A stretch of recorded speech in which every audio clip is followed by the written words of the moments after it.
पडता जड भारी दासी आठ बाबा हरी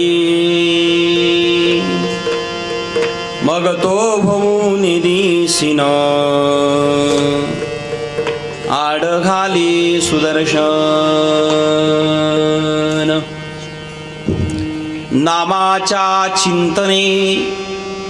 नामाच्या चिंतने बारा वाटा पळती बिघ्ने मग तो हो निधीसीन आड घाली सुदर्शन तुका म्हणे प्राण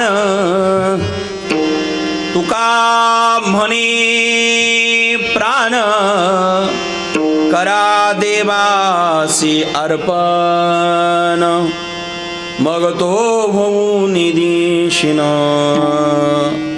आड घाली सुदर्शन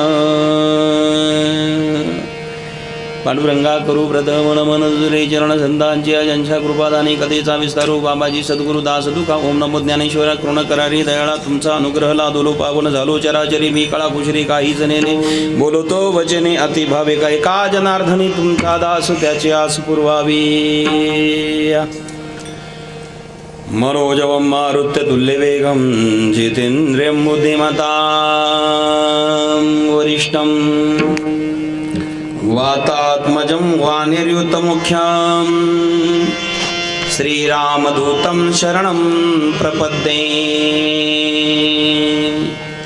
राम भरोसे राम बिनो राम नाम बिसवास राम भरोसे राम बिनो राम नाम विश्वास सुमिरण सुमंगल कुशल सुमिरण सुमंगल कुशल मागत तुलसीदास सियावर रामचंद्र की जय उमापति महादेव की जय पवन सुत हनुमान की जय बोलो रे भाई सब संतन की जय। जमला राम भरोसे राम बिनो राम नाम विश्वास राम भरोसे राम बिनो राम नाम विश्वास सुमिरन सुमंगल कुशल सुमिरन सुमंगल कुशल मागत तुलसीदास सियावर रामचंद्र की जय उमापति महादेव की जय पवन सुत हनुमान की जय बोलो रे भाई सब संतन की जय। आता जमला धन्यवाद जमलं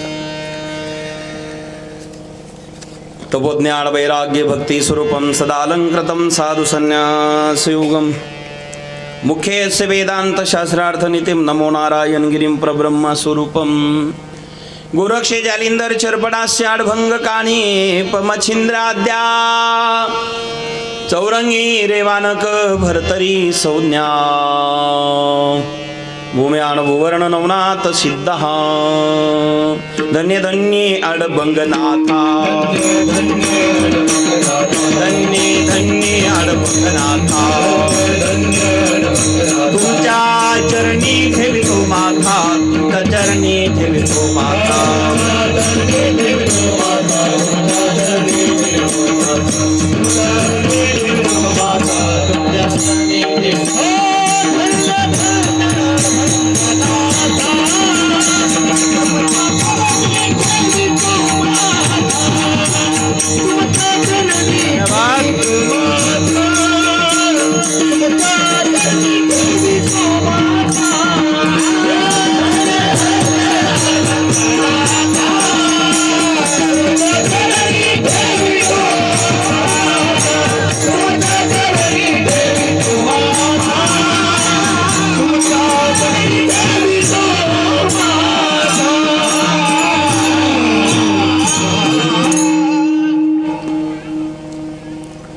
धन्य धन्य अडबंगनाथा तुमच्या चरणी ठेवितो माथा। प्राप्त प्रसंगी कीर्तन रूपी सेवी करता निवडलेला अभंग वैराग्यमूर्ती संत श्रेष्ठ तुकाराम महाराजांच्या गाथेतील आहे। या अभंगाद्वारे महाराज तुम्हा जीवांना अत्यंत महत्त्वाचं मार्गदर्शन करतात ते अशा पद्धतीचं आहे।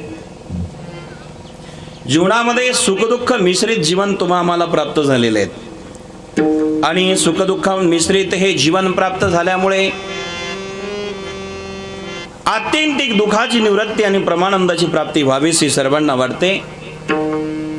आणि म्हणून या आत्यंतिक दुःखाची निवृत्तीला परमानंदाच्या प्राप्ती करण्याकरता काय करावं लागेल? महाराज या अभंगात उत्तर देतात. बाबा रे, प्रत्येक जीव हा त्रासलेला आहे, सुखाकरता आसुसलेला आहे. दुःख नाही असा व्यक्ती जन्माला आला नाही. आणि मग सुख दुःख मिश्रित हे जीवन आम्हाला प्राप्त झालेलं आहे. या दुःखाची निवृत्ती व्हावी, परमानंदाची प्राप्ती व्हावी, त्याकरता काय केलं पाहिजे? संकट आल्यानंतर काय करावं? भगवान परमात्म्याची प्राप्ती करावी आणि तो आपल्याला कामाला येईल. संकटात न सोडवणारा एक ईश्वरच आहे. पडता जड फारी पण दासी आठवावं हरी. हरीला दासाने आठवावं, मग तो संकट पडू देणार नाही. आलं तरी निवारण करेल. काय करतो? सुदर्शन चक्र घेऊन तो येतो आणि संकट सर्व दूर करतो. आडगाली सुदर्शन. सुदर्शन घेऊन आला की मग कुठला शिन होऊ देत नाही. मग तो होऊ नये दे शिन. आडघाली सुदर्शन. त्याकरता करावा काय लागेल महाराज? नामाचं चिंतन करावं लागेल. आणि नामाचं चिंतन जर तुम्ही केलं कदाचित तर संकट एका रस्त्याने पळणार नाही, तर 12 रस्त्याने पळून जाईल. नामाच्या चिंतने 12 वाटा पळती विघ्ने. 12 रस्त्याने ते संकट पळून जाईल. हे नामात शक्ती आहे. पण ते नामस्मरण करत असताना आपल्या अंतःकरणातली एक वृत्ती भगवान परमात्म्याच्या जवळ एवढी गेली पाहिजे, प्राण देखील त्याच्या चरणारविंदावरती अर्पण करण्याची क्षमता आमच्या जीवनात झाली पाहिजे. तेव्हा हे घडेल. म्हणून तुकाराम महाराज म्हणतात, प्राण त्याला अर्पण करा आणि मग तो कुठला शीन होऊ देणार नाही. अशा अर्थाचा अभंग आपल्या पुढे गायला. विठाल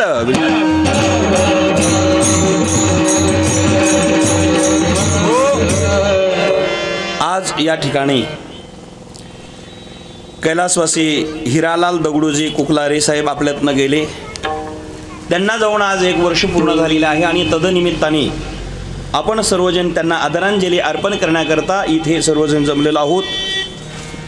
आपल्या नम्रमध्ये आपल्या गावातले सरपंच साहेब आदरणीय श्री काशीनाथ दगडूजी कुकलारे सरपंच साहेब आणि विश्वनाथ दगडूजी कुकलारे हे तिघे बंधूंचा परिवार होता. आणि आज आपल्यातून हिरालाल भाऊ गेलेले आहेत. त्यांच्या नावाने ही सेवा. त्यांचे चिरंजीव श्री संतोष हिरालालजी कुकलारे, श्री नितीन हिरालालजी कुकलारे साहेब आणि राजकुमार काशीनाथ कुकलारे, रवींद्र विश्वनाथ कुकलारे, योगेश काशीनाथ कुकलारे आणि किशोर काशीनाथ कुकलारे, समस्त कुकलारे परिवार आज आपल्यातनं गेलेले हिरालाल भाऊ यांना जी काही सेवा आपण अर्पण करण्याकरता एकत्र जमलेलो आहोत ती करण्याचा प्रयत्न करूया. आज या कार्यक्रमासाठी उपस्थित असणारे हरिभक्तीपरायण कृष्ण महाराज पुरे, हरिभक्तीपरायण व्यवहारे महाराज अशोक महाराज व्यवहारे, हरिभक्तीपरायण ज्ञानेश्वर महाराज उरणे, हरिभक्तीपरायण सोपन मामा पेटे मास्तर, हरिभक्तीपरायण ऋषी महाराज कराळे मृदुंगाचार्य, हरिभक्तीपरायण बाळू महाराज डुबे, हरिभक्तीपरायण साळुंके मामा लासूर स्टेशन या ठिकाणी आपल्या गावातील सुपुत्र ज्यांनी हे सगळं नियोजन केलं ते आदरणीय राजू महाराज बडुगे,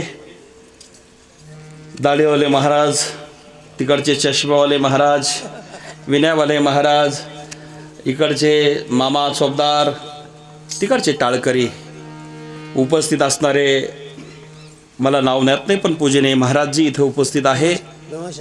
भीमाशंकर इथून आलेले आदरणीय महाराजजी ज्यांच्याकडे आम्ही आज संत भोजना करता जाणार आहे ते काशीनाथ पाटील अवतडे दादा इथं उपस्थित आहे.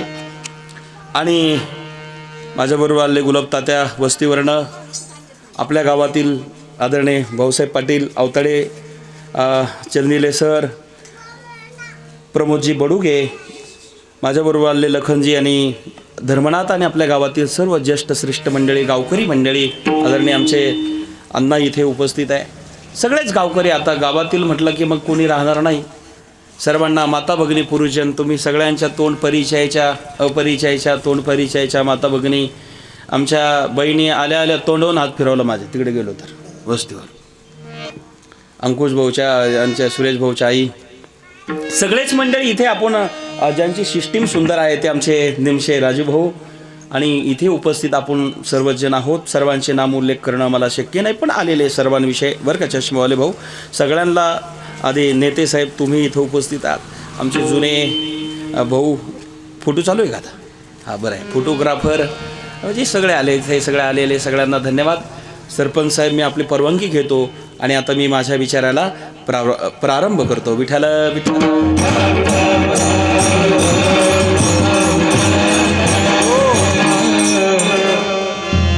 खऱ्या अर्थाने इथं आल्यानंतर अत्यंत दुःख या गोष्टीचं होतं की आपल्या गावातील एक अत्यंत चांगलं व्यक्तिमत्व आणि माझ्यावर जीवापाड प्रेम करणारे काशीनाथ पाटील बडुगे दादा वायरमन साहेब आपल्यातनं गेले. 1-1.5 महिना झाला. अत्यंत दुःखाची गोष्ट आपल्या गावावरती, आणि वैयक्तिक परमार्थामध्ये तर फार मोठी हानी झाली. आणि म्हणून त्यांना मी आपल्या गावाच्या आणि संस्थानाच्या वतीने आदरांजली अर्पण करतो. खऱ्या अर्थाने अत्यंत मला ते वर्णनही करता येत नाही. विठ्ठल विठ्ठल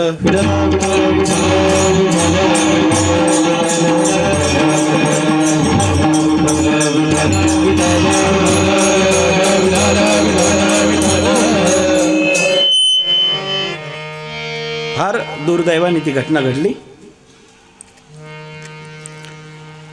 माझ्यावर अत्यंत जीवापाड प्रेम असायचं. इकडे कुठेही कीर्तन असलं की ते आगाठांपुरतं मर्यादित नसून ते कुठेही कीर्तनला हजर असायचे. आणि म्हणून दादांना आदरांजली अर्पण करूया. खऱ्या अर्थाने त्यांचं स्मरण झालं की पाणी खुंटीत होते. ही तारीख जेव्हा घेतली, संतोष भाऊने मला आग्रह केला. सरपंच साहेब होते, आपल्या गावातले एक सुपुत्र ज्यांनी मोठं नाव कमवलं वैजापूर तालुक्यात, ते कृषी उत्पन्न बाजार समितीचे सभापती वैजापूर तालुका साहेबराव पाटील आवतडे यांना, त्यांच्या मंडळीचं वर्षश्राद्ध वैजापूरला होतं आणि तेव्हा आपले गावकरी संपूर्ण आले होते, बरेच जण. मला सरपंच साहेबांनी आग्रह केला की महाराज ही तारीख लिहून घ्या. तेव्हा बडुगे दादा माझ्याबरोबर तारीख त्यांच्या हस्ते डायरीत लिहिली होती वैजापूर या ठिकाणी. आणि चंदिले साहेब ह्या भागात कुठेही असलं की गावातून त्यांनी हजर राहावं. आणि म्हणून आपल्यातले चांगले व्यक्तिमत्व गेले. भगवान परमात्मा त्यांना चिर शांती देवो, सद्गती लाभो, ही नारंगिरी बाबांच्या चरणी मी प्रार्थना करेल. असो मग सगळेच गावकरी मंडळी माझ्यावर जीवापाड तुम्ही सगळे प्रेम करतात, सगळ्यांना धन्यवाद देतो. आणि मायबापांनो, जन्माला आला की तो प्रत्येक व्यक्ती जाणार आहे. कीर्तनकार असला काय, भजनी असला काय, राजू महाराज गायनाचार्य असले काय, साळुंके मामा कोणी इथं राहणार नाही. आया सा तू जाएगा राजा रंक फकीर, येथे उरू नाही आले अवतार, जरती पवार जीवकी, जरती पवार जीवकी.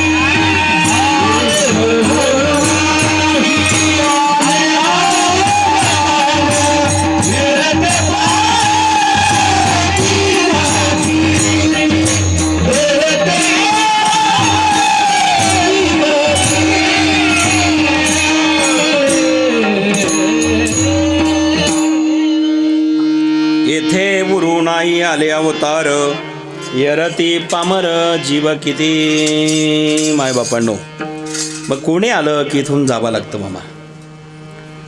राम आले त्यांना देह ठेवावा लागला, कृष्ण आले त्यांनाही देह ठेवावा लागला, नारायणगिरी महाराज आले समाधिस्थ झाले. म्हणजे साधू संत जरी असेल तर त्यांनाही इथून आपल्याला कार्य संपलं की जावं लागतं. मग माणसाची काय कथा आहे. आणि म्हणून तुम्ही आम्ही जाणार आहोत, पण दाते ते धरा दात्यांनो, ज्याच्याकरता आपण इथे आलेलो आहोत ते करा. कारण इथे आलो कशा करता याचं स्मरण जर नसेल तर जीवन हे निष्फळ होत असतं. आलो कशा करता आपण, कारण ज्याच्याकरता आलो ते जर नाही केलं तर जीवन व्यर्थ व्हायला गेलं. तुम्ही आम्ही या ठिकाणी आलो काही कारण आहे बरं का दादा, कारण आहे.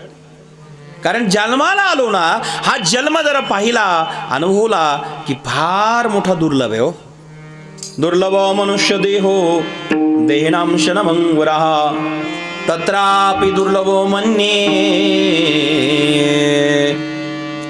वैकुंठ प्रियदर्शनम. अत्यंत दुर्लभ हा नगरी आहे. मग ह्या देह आपल्याला तुम्हाला मिळाला, मिळणं अत्यंत दुर्लभ आहे, पण कळणं सुद्धा सरपंच साहेब अत्यंत महत्वाचं आहे. कारण मिळाला सगळ्यांना, आपण कळाला का? कारण एका श्वासामध्ये त्रिभुवनाची किंमत जरी दिली तर एक श्वास परत येणार नाही.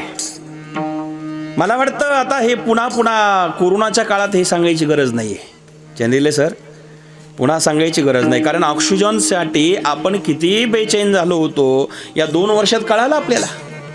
म्हणजे ऑक्सिजन नव्हता तेव्हा हॉस्पिटल बेड आपल्याकडे उपलब्ध नव्हते. आपण पाहिलं, अनुभवलं जीवन किती मूल्यवान आहे, किती किमतीचं आहे. एक श्वास परत मिळणार नाही. अहो किती किंमत दिली तरी नाही. एक सांस में जात है, एक सांस में जात है त्रिभुवन का मोल रे. त्रिभुवनाची किंमत दिली तरी एक श्वास गेलेला पुन्हा मिळणार नाही. विचार करा. 10,000, 5,000, 50,000, 50 लाख, 50 कोटी, 50 बिलियन. आता बिलियन कळायला जरा अवघड आहे, फॉरेन आकडा आहे हा. माझ्याकडं असे काही शिष्य आहे की त्यांच्या बिलियनमध्ये बाबा आहे. म्हणजे 70 कोटी. आता सर आहे तर सर हिशोबच सांगतो त्याचा बिलियनचा. बिलियन जर असेल तर तो फार मोठा आकडा झाला. आता आपल्याकडे खरवं निखरवं म्हणायचे ना पाटील, आपण सर्वजण म्हणायचो. पण जरी असे जरी दिले, अरे बिलियन काय, करोडो बिलियन देऊ द्या तरी पण नाही, बिलियनही नाही. एक राज्य जरी त्याची किंमत केली नाही होणार, देश किंमत केली. महाराजांनी वर्णन काय केलं, एक सांस में जात है त्रिभुवन का मोल. सांगा आता बिलियन कुठं हरले प्रभू?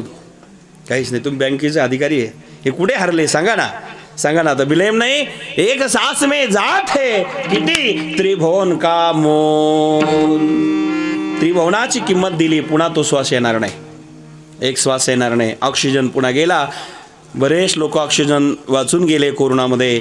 काही ऑक्सिजन मिळाला नाही म्हणून गेले, काहीला ऑक्सिजनच संपला म्हणून गेले, आणि काहीला पर्यावरणाला झाडं तोडले, ऑक्सिजन पाहायलाच मिळालं नाही म्हणून गेले. 2 वर्षात माणसं घरी थांबले. प्रदूषण एवढं वाढलं. पाऊस पडत नव्हता पूर्वी चांगला, पण 2 वर्षे लॉकडाऊनमुळे घरात घुसून बसले माणसं. ऑक्सिजन थांबलं म्हणजे पर्यावरणाला मदत झाली. प्रदूषण थांबलं, आणि प्रदूषण थांबल्यामुळे पाऊससुद्धा चांगला पडला. कारण खऱ्या अर्थाने आपण निसर्गाला हानिकारक माणसंच आहे. निसर्गाला हानिकारक आपणच आहोत सर्वजण. का झाडं कमी झाले, प्रदूषण एवढं वाढलं. लग्न तिथे असेल तर त्या दिवशी गाडी चालायला मजा येते रस्त्यावर.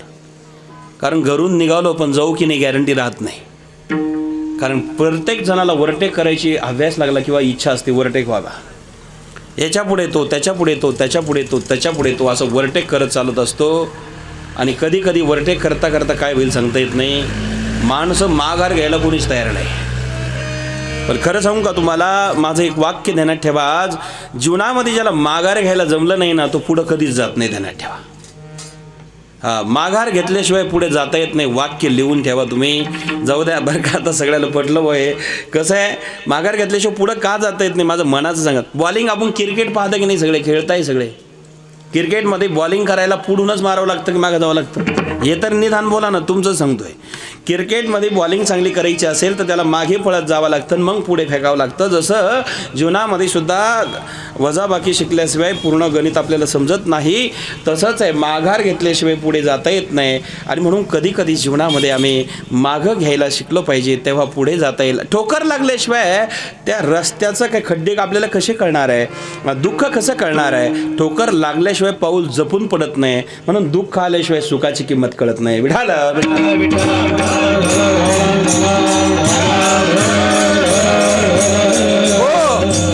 या जीवनाच्या वाटचालीमध्ये आयुष्य फार छोटं आहे हो, फार छोटं आहे. आणि म्हणून खरं सांगू का मायबापांनो, कोणाचाही द्वेष करू नका, कोणाचा मदमत्सर करू नका, अहंकार बिलकुल बाळगू नका. कारण पाण्यावरचा बुडबुडा हे जीवन आहे. प्रत्येकाचं जीवन जर पाहिलं अण्णा आपण, तर पाण्यावरचं बुडबुड आहे. कधी जावं लागेल सांगते. घासगिरी सत्ता नाही हाती, घासगिरी सत्ता नाही हाती, सत्ता नाही हाती.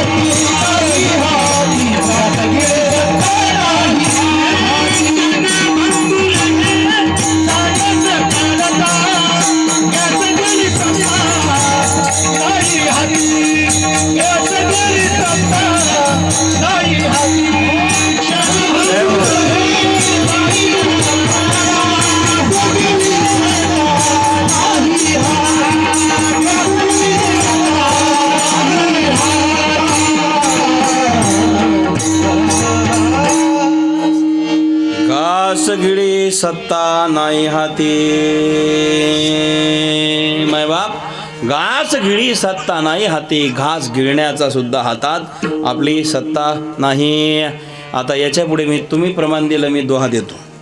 कबीर महाराज म्हणतात बरं का, अरे क्या जिने की बकरी आस, तुमच्या अर्थावर क्या जिने की बकरी आस हाथ में लिया नहीं तेरा घास नहीं तेरा घास रे कबीरा कहते हैं दागी की नक्क घे दागी की नक्क. हो बस जमला आता वाढेल म्हणून जाऊ दे सोडून देतो बरं का. अशी मदत केली की कधी कधी बरं होईल बरं का. अरे क्या जीने की बकरी आस भैया, अरे क्या जीने की बकरी आस हाथों में लिया नहीं तेरा घास. कबीर जी कहते हैं अरे हातात घेतलेला घास जरा आपला नाही. घास गिळे सत्ता नाही त्याची घास गिळी सत्ता नाही त्याची त्याची सत्ता घास गिळण्याची नाही माय बाबा. असो हातात आपले आहे काय. तरी माणसं म्हणतात हे मी गेले ते मी केले हे मी केले ते मी केले जीवन व्यर्थ गेले रे. हे मी केले ते मी केले हे मी केले ते मी केले जीवन व्यर्थ गेले रे. हे मी गेले ते मी केले जीवन व्यर्थ गेले रे. या वा चोपदार सुद्धा तालात चिपळ्या वाजतात बुवा. यांच्याकरता एकदा टाळ्या वाज होतो. आगाठांमध्ये एवढं फाईन काम आहे मला आज पाहायला मिळाले म्हणजे परमार्थातले फरक काही कडचे. चोपदार धन्यवाद. आयर साहेब धन्यवाद. कल्पना करा जीवन हे अमूल्य किमतीचं आहे मायबापांना. जीवन हे अमूल्य किमतीचं असल्यामुळे अमूल्य किमतीचं जीवन आहे पुन्हा पुन्हा न मिळणार आहेत मायबाप. सावध व्हा आता कारण कधी जावं लागेल सांगता येत नाही. कधी जावं लागेल सांगता येत नाही. आलो ना आपण इथे आता सावध व्हा सावध व्हा. अहंकार नको अभिमान नको मीपणा नको माझेपणा नको. परमार्थात आल्यावर पहिल्यांदा हे सोडलं पाहिजे मी तू पण जाऊ दे दुरी एकची घोंगडी पांघरू हारी हारी रे हारी रे एकची घोंगडी पांघरू हारी रे. एक घोंगडी अर्थात विचाराचं मंथन.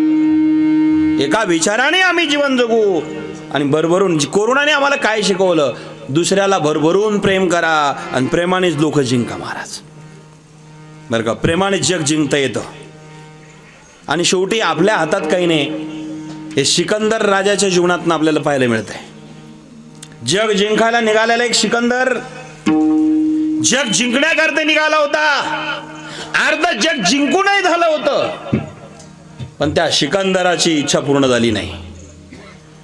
अत्यंत चांगलं काम करणारा तो सिकंदर जगामध्ये निघालेला होता. जग जिंकण्याकरता चाललेला होता. अर्ध जग जिंकून झालं विजयी झाला होता. अर्ध जगावर विजय प्राप्त केला होता पण आयुष्य उरलं नाही पुरलं नाही. आयुष्य संपलं आणि सिकंदराला मृत्यू आला. मृत्यू यायच्या आधी त्यांनी सांगितलं होतं बघा मी जग जिंकायला चाललोय आता मरणारच आहे. मला कळायला लागलंय माझं मरण माझ्या दारात आलेलं आहे. त्यांनी सर्वांना लिहून दिलं अरे मला ज्या वेळेस न्याल ना तुम्ही अंतविधीला त्या अंतविधीच्या दिवशी माझे हात असे बाहेर काढून ठेवा. बाहेर लोक हात बांधतात ना माझे हात मोकळे ठेवा आणि मोकळे हाताने मला न्या. लोकांना विचारलं असं का म्हणता काय अपेक्षा आहे काय कारण आहे. सिकंदराने एकच सांगितलं की मला या जगाला एक संदेश द्यायचा आहे. मी जग जिंकला अर्ध पण जग जिंकूनही विजय झालो नाही. शेवटी मरावं लागलं मला. मरण चुकलं नाही म्हणजे एक दिवस मरण निश्चित आहे आणि मरण्या अगोदर मी काही आणलं नव्हतं आणि आता कमवलेलं मला काही नेता येत नाही. खाली हाताने आलो आणि मोकळ्याच हाताने जाणार आहे. मोकळ्याच हाताने आलो होतो म्हणून हात मोकळे करून गेला. त्या सिकंदराचं जीवन बघा बघा आपल्याला कळेल. पाण्यावरचा बुडबुडा आहे व जीवन फार अमूल्य किमतीचं आहे. अमूल्य किमतीचं जीवन आहे बरं का. एका एस टीमध्ये प्रवास करत असताना एक व्यक्ती प्रवास चालू होता. सोपन मामा बसमध्ये प्रवास चालू होता आणि एक तरुण मुलगी त्या बस, जरा ऐकताय ना आपण सगळेजण लक्ष देऊन, एक तरुण व्यक्ती सीटावर बसलेली होती. सीटावर बसलेली असताना ती तरुण व्यक्ती आणि तिथे एक वयोवृद्ध म्हातारी 2-4 पिशव्या घेऊन आली आणि 2-4 पिशव्या घेऊन आल्यानंतर ती तरुण व्यक्ती, एक तरुणी होती आणि तिच्याजवळ जाऊन बसली. 2च सीटाचं ते सीट होतं, बाकडं होतं, पण या म्हातारीने त्या पिशव्या तिथेच ठेवल्या. ती बसली तिथे आणि जी व्यक्ती, तरुण व्यक्ती सीटवरून प्रवास करत असताना, लक्षात येत आहे ना, सीटावरून प्रवास करत असताना घटना घडली असे की ती जी तरुण होती तिच्या मांडीवर खेटून पिशव्या ठेवल्या. तिला त्रास होऊ लागला. म्हातारी तरी काही समजून घेईना, कारण तिला समजत नव्हतं. ती म्हातारी तिथे बसली होती. जी तरुण व्यक्ती आहे आणि ती तरुण व्यक्ती सहन करत होती. एका युवकाला हे सहन झालं नाही. तो युवक म्हणाला, तुला ही आजी त्रास देते ना, ऐकताय ना आपण, आजी त्रास देते ना, तू बोलत का नाही, पिशवी खाली ठेव म्हणत का नाही, असं का करतेस? ती तरुण व्यक्ती, तरुणी त्या युवकाला म्हणाली, हे बघ दादा, तुला माझी दया आली इथपर्यंत धन्यवाद आहे. माझी दया तुला आली ना, इथपर्यंत धन्यवाद आहे दादा. पण एक खरं सांगू का, मी आजीला का बोलली नाही? ती आजी म्हातारी आहे, मोठी आहे माझ्यापेक्षा, वयाने मोठे. कदाचित तिनं मुद्दाम केलं की नाही मला माहीत नाही, की सहज झालं तिच्याकडनं हेही कळालं नाही. लक्ष द्या बरं का, हेही कळालं नाही. पण मला त्रास न कळत झाला, पण मी तिला काही बोलले नाही. याचं कारण असं आहे, कारण मला माहिती आहे माझा प्रवास सुरू आहे.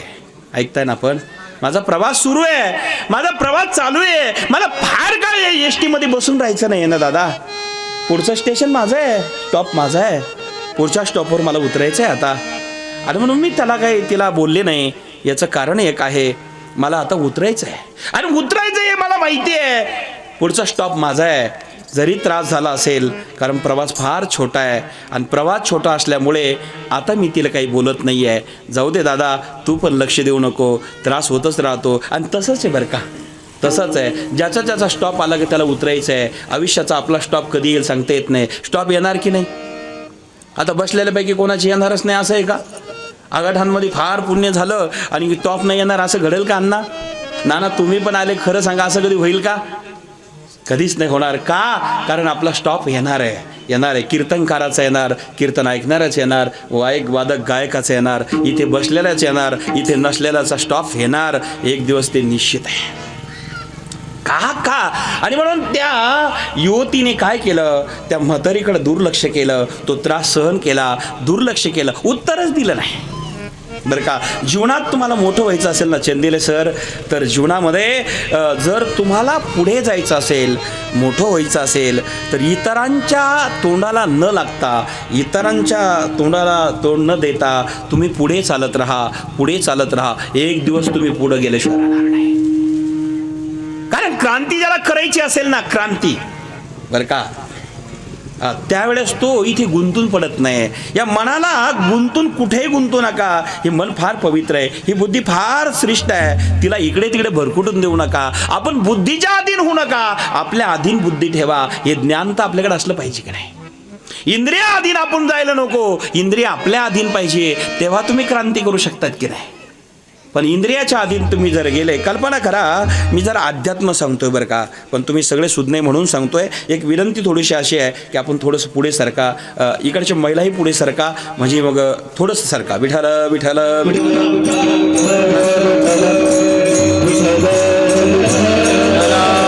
या पुढे सरका.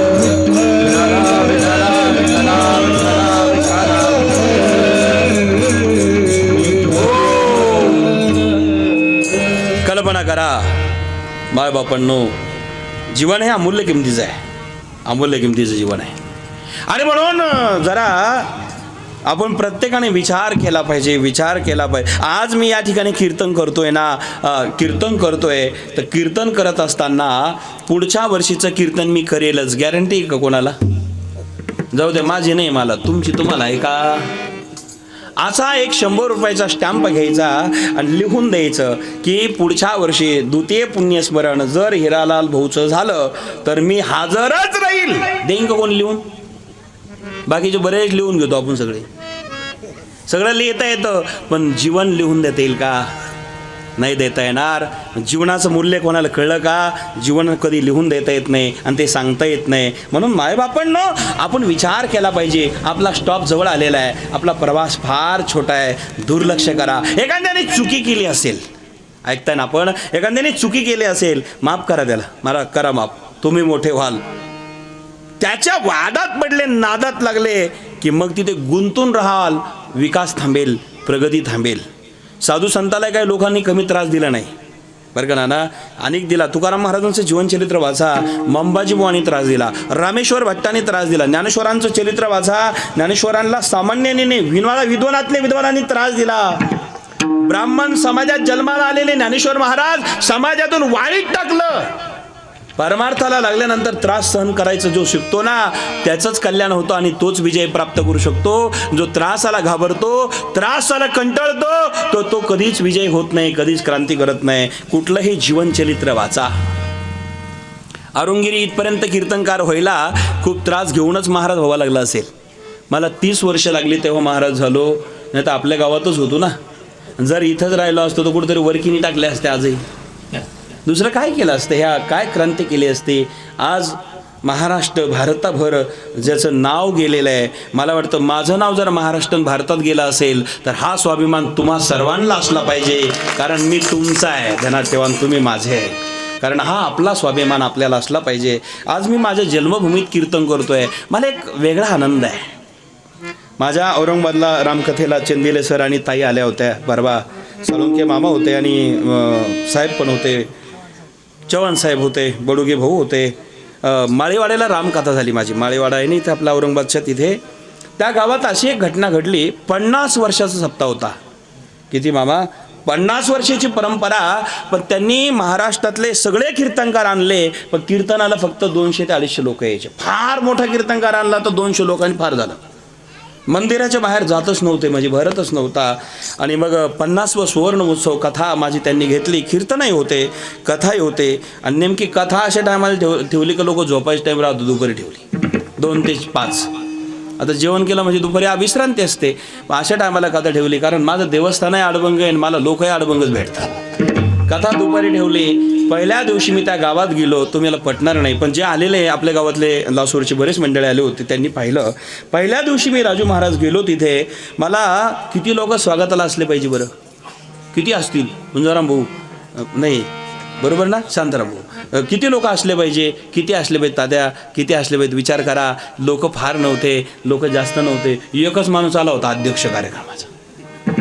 गाव मला वाटतं 20-25 हजार लोकसंख्येचं गाव होते. फार मोठं गाव आहे माळेवाडा, दौलताबादच्या अलीकडं. पण एक माणूस स्वागताला आला. मी म्हटलं 7 दिवस जायचे कसे? देवा धन्यवाद. गेल्यानंतर एक माणूस स्वागत आला. कथा पहिल्या दिवशी सुरू झाली. अगदी 200-300 लोक कथेला होते, कारण 50 वर्ष होतं म्हणून लोक होते. 200-300 लोक, मोठा भव्य स्टेज मंडप होता. आणि मग त्या दिवशी कथा ऐकली. दुसऱ्या दिवशी 500-600 लोक. तिसऱ्या दिवशी कथा ऐकली 1000-1500 लोक. आणि नंतर तर विचारूच नका, मंडपात जागाच पुरेना. काय झालं, इतका मोठा कार्यक्रम झाला आणि इतकी मोठी गर्दी निर्माण झाली की त्या ठिकाणी संगीत रामायण कथा होती. चंदिले सर त्या दिवशी आले आणि नेमकी त्या दिवशी आमच्या चरित्राचा विचार मांडला. आणि त्या दिवशी तुमच्या दारबुळे गुरुजीचंही आठवण झाली होती. मला आठवतो तुम्हाला, दारबुळे गुरुजी होती इथे. ते दारबुळे गुरुजी होते. आम्ही तेव्हा आमचे वडीलही पिताश्री इथं आहे आता, त्या मळ्यात राहायचे वडील कुठेतरी कामाला, रंगारी बाबा, बरोबर आहे ना. तिथून त्या गुरुजीच्या समवेत मी 6 महिने आलो बोट धरून. पण ते टांगटिंग होते की नाही, आगाठांची मंडळी खरं बोला आता, झाकून नका ठेवू, होते की नाही सरपंच साहेब. म्हणजे टांगटिंग असायचे, म्हणजे परसोड्याचे होते ते, बरोबर आहे सर. हां, आता तुम्ही निदान हो म्हणा बरं का. आता खरं असलं तर म्हणा, बाकी नाही, काही हरकत नाही. झाकली 1.25 लाखाची, पण ते टांगटिंग यायचे आणि त्यांचं बोट धरून मी या गावात यायचो शिकायला. 6 महिने शाळा झाली, मला पुढे आठवत नाही. मग मी ते बेटावर गेलो, 12 वर्षे राहिलो, कीर्तनकार झालो. आणि पहिलं कीर्तन या गावामध्ये चंदिले सर यांच्या वडिलाच्या श्राद्धाच्या निमित्ताने केलं. आठवतं सर तुम्हाला? पहिलं कीर्तन चंदिले सरांच्या त्या मला वाटतं पलीकडं रस्त्याला श्राद्धाला केलं. आणि ते मला आठवतं का, कारण त्या दिवशी मी गाडी चालवण्याकरता लायसन काढायला टीसी तुमच्याकडूनच नेली होती. या शाळेतनं, कारण लायसन लागतं तर शिवाय लायसन मिळत नाही. मला म्हणायचं काय, ही जन्मभूमी आहे आणि कर्मभूमी आहे. आज मी महाराष्ट्र भारतामध्ये इथला झेंडा घेऊन गेलो, ही आगाढांचीच पुण्याई म्हणावं लागेल आणि आगाढांच्या मातीत जन्माला आल्याचं पुण्याई आहे. म्हणून आज महाराष्ट्रभर कार्य करू शकतो, नारंगिरी बाबांची कृपा जीवनामध्ये. पण मी कुठं अडकून बसलो नाही. मला कोणी चांगलं म्हटलं मी तिकडेही नावं ठेवत बसलो, आनंदात झालो नाही. कोणी वाईट म्हटलं तिकडं कधीच लक्ष दिलं नाही. पण मी माझं काम कधी सोडलं नाही आणि कोणाच विषय अंतःकरणात द्वेषभाव ठेवला नाही. म्हणून जीवनामध्ये इथपर्यंत आलो. आणि मायबापांनो तेच आपण प्रत्येकाने केलं पाहिजे. कारण मी तू पण जाऊ दे दुरी, एकची गोंगडी पांगुरू हरी. मायबापांनो जीवनामध्ये, कारण हे का करायचं, आपला प्रवास फार छोटा आहे हो. आपला प्रवास फार छोटा आहे. कधी स्टॉप येईल सांगता येत नाही. चोपदार मामा, स्टॉप कधी येईल सांगता येत नाही. म्हणून आपण सावध झालो पाहिजे. बस चालू आहे, स्टॉप आला की उतरावं लागेल. आणि बसमध्ये मजा येते बरं का. आता बसच बंद आहे, अण्णा आले, बस बंद आहे. आता इकडे झालं का चालू नाही ना, अजून बस बंदच आहे. बसमध्ये फार मजा येते, कारण कंडक्टर आपल्याला तिकीट देतो, प्रमोद भाऊ तिकीट देतो आणि त्याच्यावर पंच मारतो. हे तर आपल्याला बसने प्रवास करतो त्याला कळत असेल.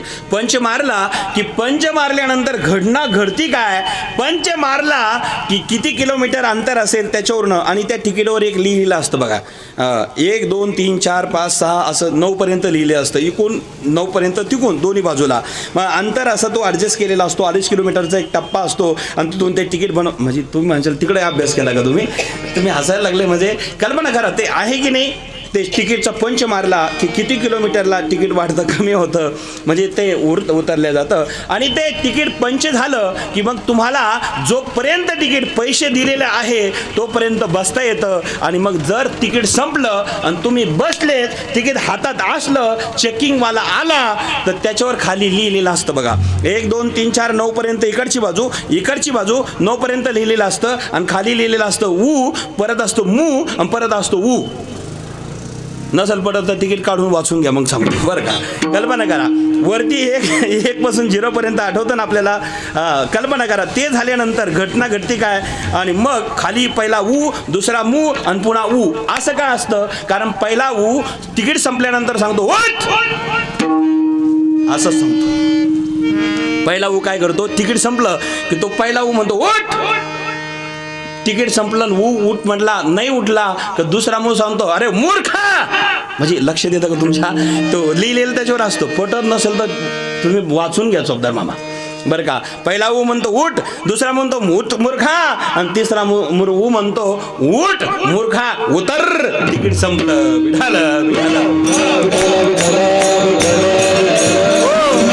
कल्पना करा, मला याच्यातनं सांगायचं काय, तिकीट नाही सांगायचं, मला आपला जीवनाचा प्रवास सांगायचा आहे. मला याच्यातनं काय सांगायचं आहे, आपलाही जीवनाचा प्रवास. एक दिवस आपल्याला उतरावं लागणार, स्टॉपवर थांबावं लागणार, आणि नाही उतरलो तर आपली स्थितीसुद्धा अशीच होणार. मग काळ आला ना, तिथं कोणाचं काही चालत नाही. मग गळा पडाला फासा, क्षणभंगूर नाही भरवासा. बरं, क्षणभंगूर भरोसा नाही, गळा फासा पडतो, तिथं कोणा चालत नाही. मायबापांनो, म्हणून काय केलं पाहिजे, भगवान परमात्म्याची भक्ती केली पाहिजे, नामस्मरण केलं पाहिजे. आणि नामस्मरण भक्ती जर केली, नामाचं चिंतन जर केलं की नामाचं चिंतन जर आम्ही करत असलो तर एक संकट नाही तर 12 संकट पळून जातात. तिसरं चरण, नामाच्या चिंतने,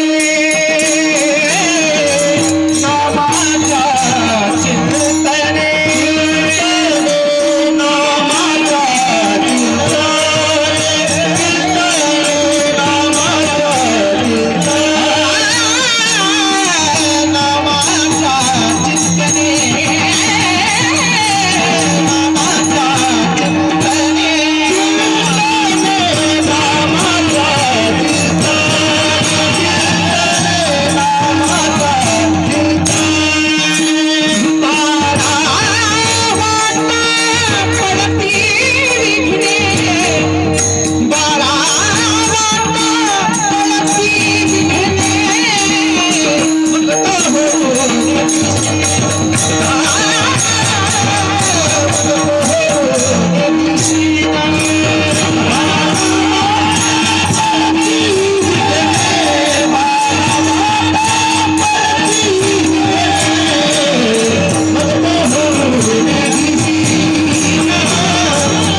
बाबांनो, नामाच्या चिंतने 12 वाटा पळते विघ्ने. नामाचं चिंतन जर तुम्ही करत राहिले, भगवंताचं नामस्मरण केलं तर एक रस्त्याने विघ्न पळत नाही. 12 वाटा पळती विघ्ने नामाच्या चिंतने. कल्पना करा, एकदा पुण्याच्या विठ्ठल मंदिरामध्ये जगद्गुरु तुकाराम महाराजांचं कीर्तन झालं होतं. त्या कीर्तनामध्ये महाराष्ट्राचे राजे छत्रपती शिवाजी महाराज ऐकण्याकरता बसले होते. कीर्तन सामान्याने ऐकावं असं भूमिका काढून टाका. कीर्तनात राजे येऊन बसले होते. राजे छत्रपती शिवाजी महाराज समोर बसलेले आहे. तुकाराम महाराजांचं कीर्तन सुरू झालं आणि तिथे यवनांच्या सैन्याने वेढा मारला. यवनांच्या सैन्याने वेढा मारला आणि तो वेढा मारल्यानंतर घटना अशी घडली. एक गुप्तचर आला. महाराज, आपण कीर्तनात बसलेला आहात महाराज. गुप्तचराने कानात सांगितलं, महाराज आता आपण पकडले जाणार. यवनांच्या सैन्याने वेढा मारला महाराज, आता पकडला जाणार. महाराज, आपल्याला पळायला जागा राहिली नाही महाराज. गेट वरती यवनांच्या सैन्याने वेढा मारला, पकडला जाणार. महाराज, तुम्ही कीर्तनात बसलेले आहात. आता पकडला गेलो तर तुम्ही राजे पकडले ना तर महाराष्ट्र हतबल होईल, महाराष्ट्र निराश होईल आणि महाराष्ट्राला दुःख बघावं लागेल. महाराज, तुम्ही एकटे दुःखी होणार नाही तर तुमची सगळी प्रजा दुःखी होईल आणि तुम्हाला कोंडला गेलं की तुमच्या राज्यावर सत्ता दुसऱ्यांची होईल. महाराज, घाबरून सेवक तो बोलत होता, घाबरून. छत्रपती शिवाजी महाराज ऐकत होते. तो सेवक कानात सांगत होता आणि छत्रपती शिवाजी महाराज ऐकत होते. ही चुळबुळ तुकाराम महाराजांच्या लक्षात आली, कारण समोर बोलत होते ना. चुळबुळ लक्षात आली. ऐका लक्ष देऊन बरं का. चुळबुळ चालली होते, लक्षात आलं तुकाराम महाराजांच्या. तुकाराम महाराज म्हणाले, छत्रपती घाबरू नका. आपण कीर्तनामध्ये किती मोठं संकट आलं तर माझा पंढरीनाथ भगवान परमात्मा ते येऊ देत नाही. घाबरू नका. आणि मग ती चुळबुळ तुकोबारायांच्या लक्षात आली आणि तुकाराम महाराजांनी देवाशी बोलायला सुरुवात केली. पांडुरंगा, मी तुझ्या विठ्ठल मंदिरात कीर्तन करतोय. माझे असणारे प्रिय भक्त छत्रपती राजे शिवाजी महाराज या कीर्तनात येऊन बसलेले असताना त्यांच्यावर जर संकट येत असेल तर असं जर घडलं तर उद्या कीर्तनाला कोणी येईल का महाराज? हे देवा, उद्या कोणी येईल का कीर्तनाला? कीर्तनात जर संकट येत असेल तर देवा, उद्यापासून तुझं कीर्तन बंद करेल. मी कीर्तन करायचं सोडून देईल. देवा, माझ्या छत्रपती शिवाजीवर जर कीर्तनात असणारं संकट येत असेल राजावर तर कीर्तन करणं बंद करेल. ते शब्द तुकोबारायांचे होते, शब्द तुकाराम महाराजांचे होते. आणि तुकाराम महाराजांचे जे शब्द ऐकल्या पांडुरंगाला मूर्तीमध्ये दया आली आणि भगवान परमात्म्याला कळवळा आला. आणि भगवान परमात्म्याने काय केलं महाराज? कळवळला श्री हरी. भगवान परमात्म्याला कळवळा आला आणि त्या मूर्तीतून एक छत्रपती बाहेर पडू लागले. मूर्तीतून, पांडुरंगाच्या मंदिरातून एक छत्रपतीने बाहेर पडावं, एका रस्त्याने जावं. यवनांचा सैन्याचा वेढा जो होता ते दरवाजाला आला की एक छत्रपती बाहेर पडले की त्यांच्या मागे ती टोळी निघून जावी. दुसरे छत्रपती बाहेर पडावे, दुसऱ्या दरवाजाला जावे आणि दुसरी टोळी पळून जावी. तिसरे तसंच, चौथं तसंच. असं करता 1, 2, 4 नाही तर 12 दरवाजे होते. 12 दरवाजातून ते छत्रपती बाहेर पडले आणि छत्रपती येतच होते. तो टोळ्या पळून गेल्या. यवन त्या छत्रपतीच्या मागे निघून गेले. लोकांनी विचार केला, पेव फुटला की काय इथे? छत्रपतीचा पेव फुटला की काय? 1 नाही 2 नाही, छत्रपती बाहेर येत आहे. मायबाप, तुकाराम महाराजांच्या कीर्तनामध्ये विठ्ठल मंदिरामध्ये छत्रपती बाहेर पडू लागले, कारण ते रूप पांडुरंगाचे होते. छत्रपती नव्हते पण पांडुरंगाने छत्रपतीचं रूप धारण केलं आणि 12 रस्त्यांनी टोळ्या पळून गेल्या. सांगायचं तात्पर्य असं आहे की तुकाराम महाराजांनी हा अभंग तिथे तयार केला आणि मग ते म्हणाले, हे कशामुळं झालं हो? छत्रपती काय करत होते? नामाचं चिंतन करत होते, नामस्मरण करत होते, कीर्तन ऐकत होते आणि कीर्तनामध्ये नामचिंतन चालू होतं. नामचिंतन जर चालू असेल तर संकट एका रस्त्याने पळत नाही. ऐकताय ना आपण? एका रस्त्याने पळत नाही. जो नामस्मरण करतो तर एका रस्त्याने संकट नाही तर 12 वाटा पळती विघ्ने, 12 वाटा पळती विघ्ने.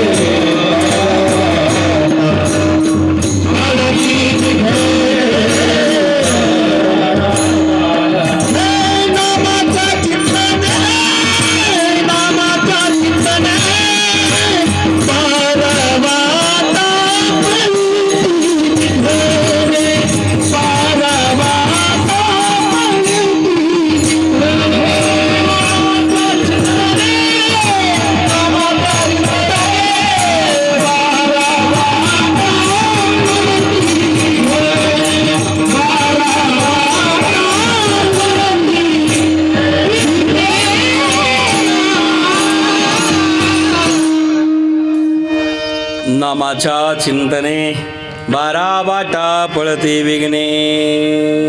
माय बाबांनो, नामाचं चिंतन जो करत राहतो, नामस्मरण जो करतो, तर त्याचे संकट एका रस्त्याने पळत नाही, तर 12 वाटा पळते विघ्ने. 12 रस्त्याने संकट पळून जातो. म्हणून नामस्मरण करा, नामस्मरण करा, कारण तेच आपल्याला कामाला येणार, पुढं काही नाही. कारण आपल्याला नाही केलं तर काय होतं, पुढे अवघड यमदंड, यमदंड, पुढे अवघड यमदंड,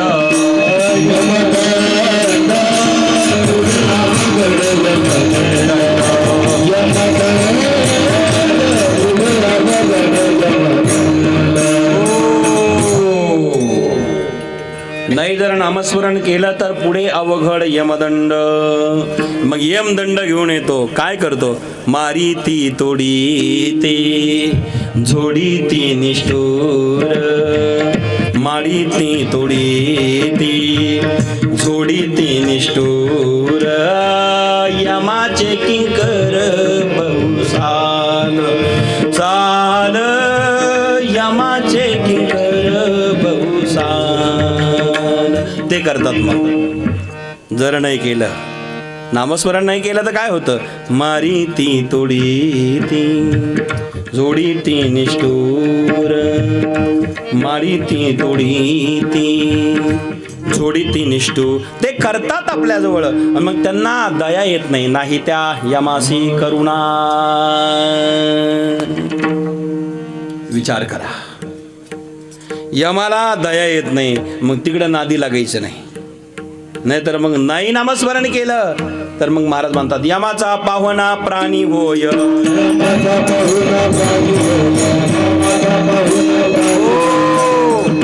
नामस्मरण नाही केलं तर पाहुणा यमाचं व्हावं लागतं. आता यमाचं व्हायचं का देवायचं व्हायचं हे आपल्याला ठरवता येतं. कारण आपण मनुष्य जन्म म्हणजे जंक्शन स्टेशन आहे बरं का. मनुष्य जन्म कोण आहे, जंक्शन स्टेशन. कुठेही जाता येतं, कोणालाही जाता येतं, केव्हाही जाता येतं. एकदा जंक्शन स्टेशनला पोहोचले की मग तुम्ही कुठेही जाता येतं, पण जंक्शनवर गेले पाहिजे. आपल्या लासूरला जंक्शन नाही ना, मनमाड आहे आपल्या भागात. मग जंक्शनमध्ये कुठेही रेल्वे जाता येते, ते जंक्शन आहे. तसं मनुष्यदेह जंक्शन स्टेशन आहे. कारण या मनुष्यदेहाने आपल्याला कल्याण करून घेता येतं, पुण्य कमावता येतं, पापही कमावता येतं, ज्ञानी होता येतं, आज्ञानी होता येतं. म्हणजे आज्ञेने झाला तर जीव होईल, ज्ञानी झाला मोक्ष मिळेल, पापी झाला नरक मिळेल, आणि पुण्य कमवलं का स्वर्ग मिळेल. मनुष्यदेह जंक्शन आहे की नाही. 4 गोष्टी इथून घडतात, पाप्याला नरक, पुण्याला स्वर्ग, ज्ञानाला मोक्ष, आज्ञानाला जीव. मग जीव झाला की पुन्हा तेच आलं. जीवाला काय, जन्म मरण, पुनरप्पी जननम पुनरप्पी मरणम, पुनरप्पी जननी जठरे शयनम, पुनरप्पी जननम पुनरप्पी मरणम, पुनरप्पी जननी जठरे शयनम. ये संसारे खलदुस्तारे कृपया पारे पही मुरारे, ये संसारे खलदुस्तारे कृपया पही मुरारे. भज गोविंदम भज गोविंदम भज गोविंदम मूढमते, भज गोविंदम भज गोविंदम भज गोविंदम मूढमते. ये संसारे खलदुस्तारे कृपया पारे पही मुरारे. हे होतं. शंकराचार्य सांगतात, पुनरपि जन्म पुनरपि मरणम, पुनरपि जननी जठरे शयनम. पुन्हा जन्माला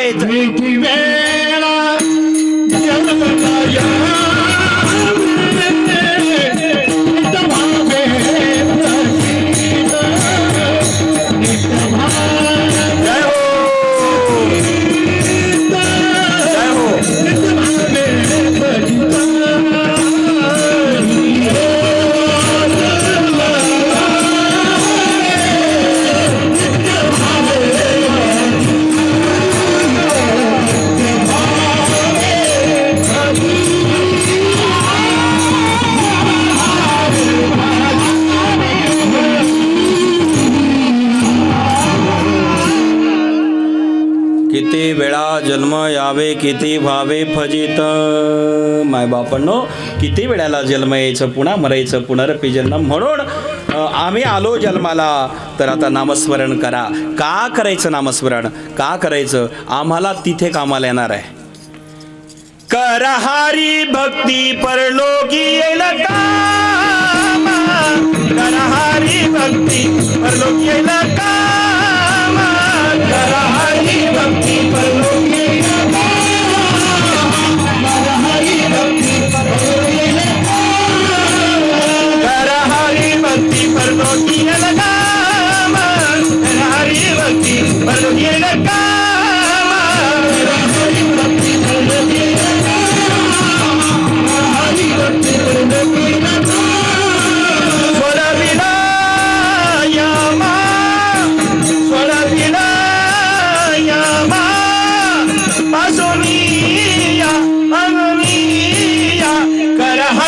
भक्ती परलो गेलं काम करा हरी भक्ती परलो गेलं काम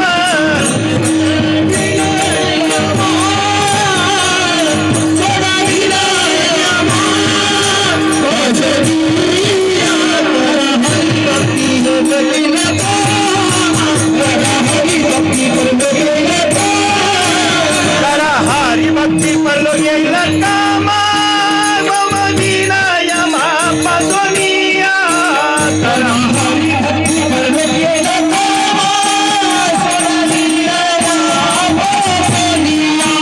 करा हरी भक्ती परलो गेलं काम करा हरी भक्ती परलो काम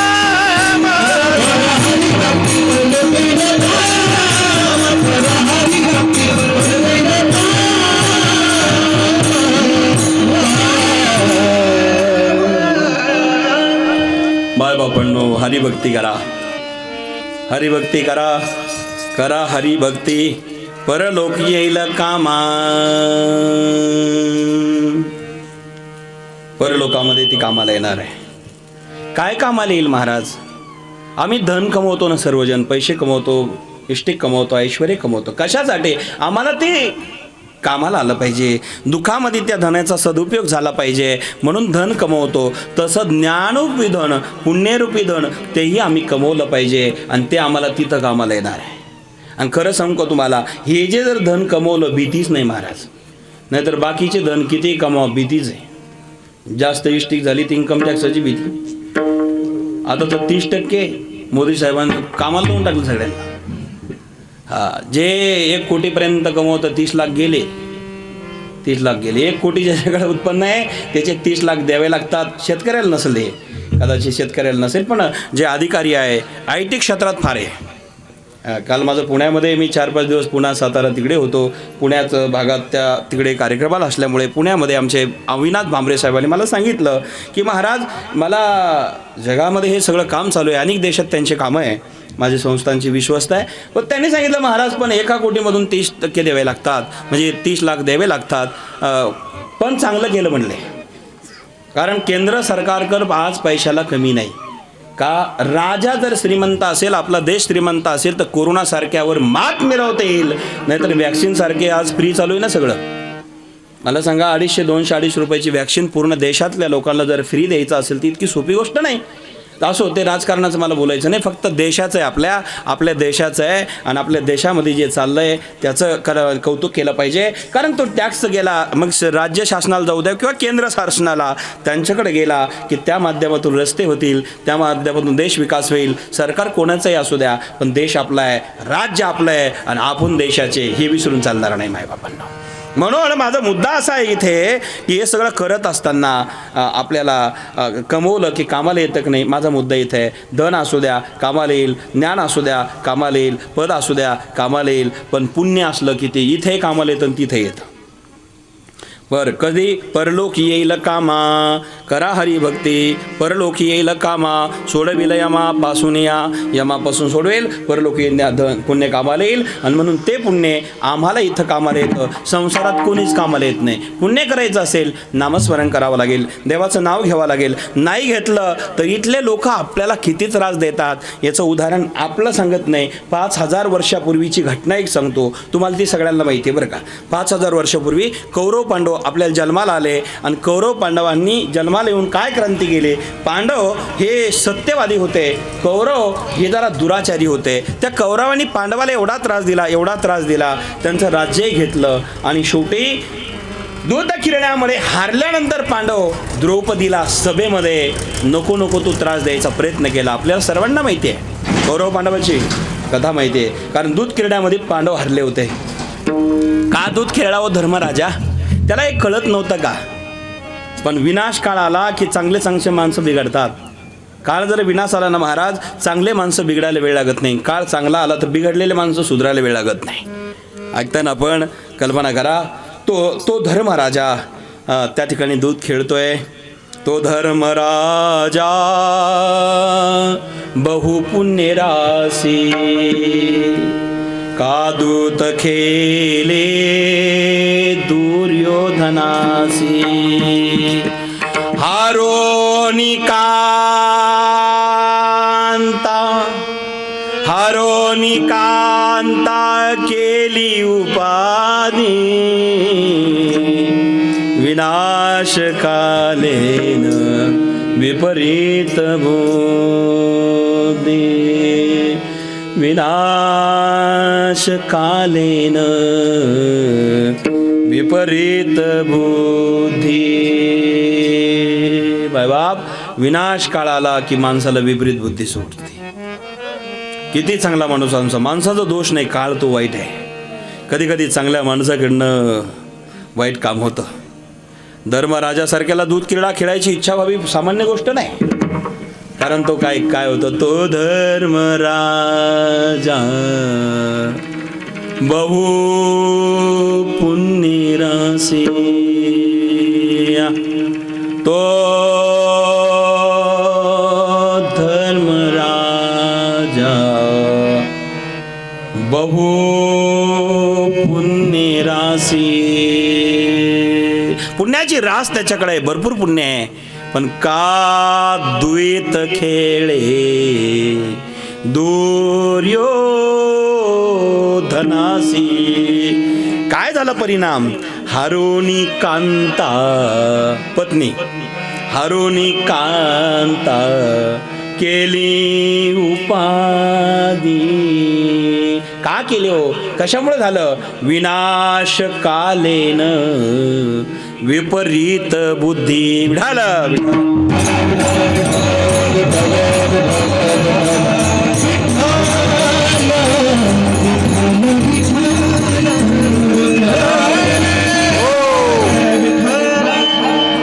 थोडी इकडे जागा कमी आहे. शांताराम भाऊ, हे दोन पडदे थोडे सोडा, माणसं उभे आहे, त्यांना जागा इथे आहे, फक्त सोडून द्या एका बाजूला दोन्ही, म्हणजे गुस्तीमध्ये हो ना, इकडे येतील असं. विढाला विढाला विढाला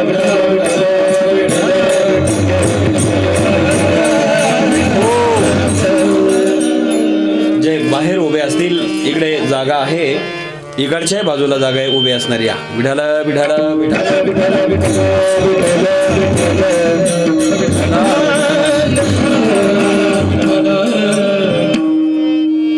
बस. माय बापांनो, म्हणून दुर्योधनासारख्यांना सुद्धा शेवटी नाविलाज झाला. हा सोडला तरी चालेल, बस ओके, थँक्यू, धन्यवाद. विठ्ठल विठ्ठल.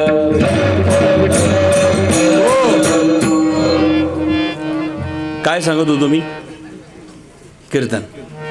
हा तात्या, बरं का, कल्पना करा, धर्मराजाचं उदाहरण मी आपल्या पुढे मांडलंय.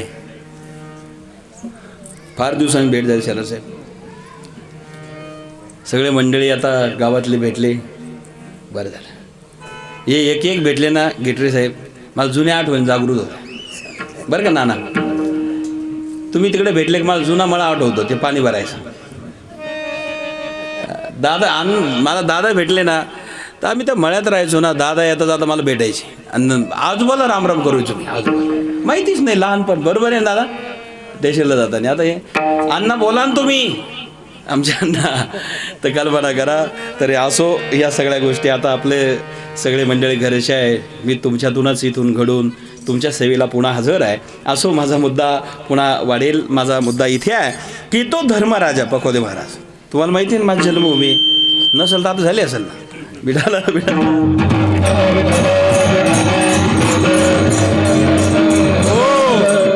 कल्पना करा माय बाबांनो, धर्मराजासारख्याला विपरीत बुद्धी होते राजू महाराज, तर तुमची आमची काय कथा आहे. म्हणून कधी कोणावर कोणता काळ केव्हा येईल आणि काही सांगता येत नाही. म्हणून सावध राहा, सावध राहा, सावध होऊन भक्ती करा, आणि सावध होऊन भक्ती केली तेच कामाला येईल. वारी हो वारी माझी मल्हारी ती वारी, वारी हो वारी माझी मल्हारी ती वारी.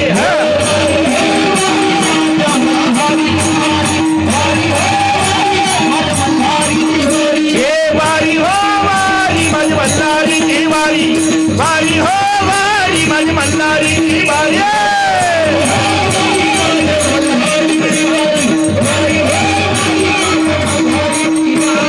सावधुनी भक्ती रागा देव करा काही भारी, सावधुनी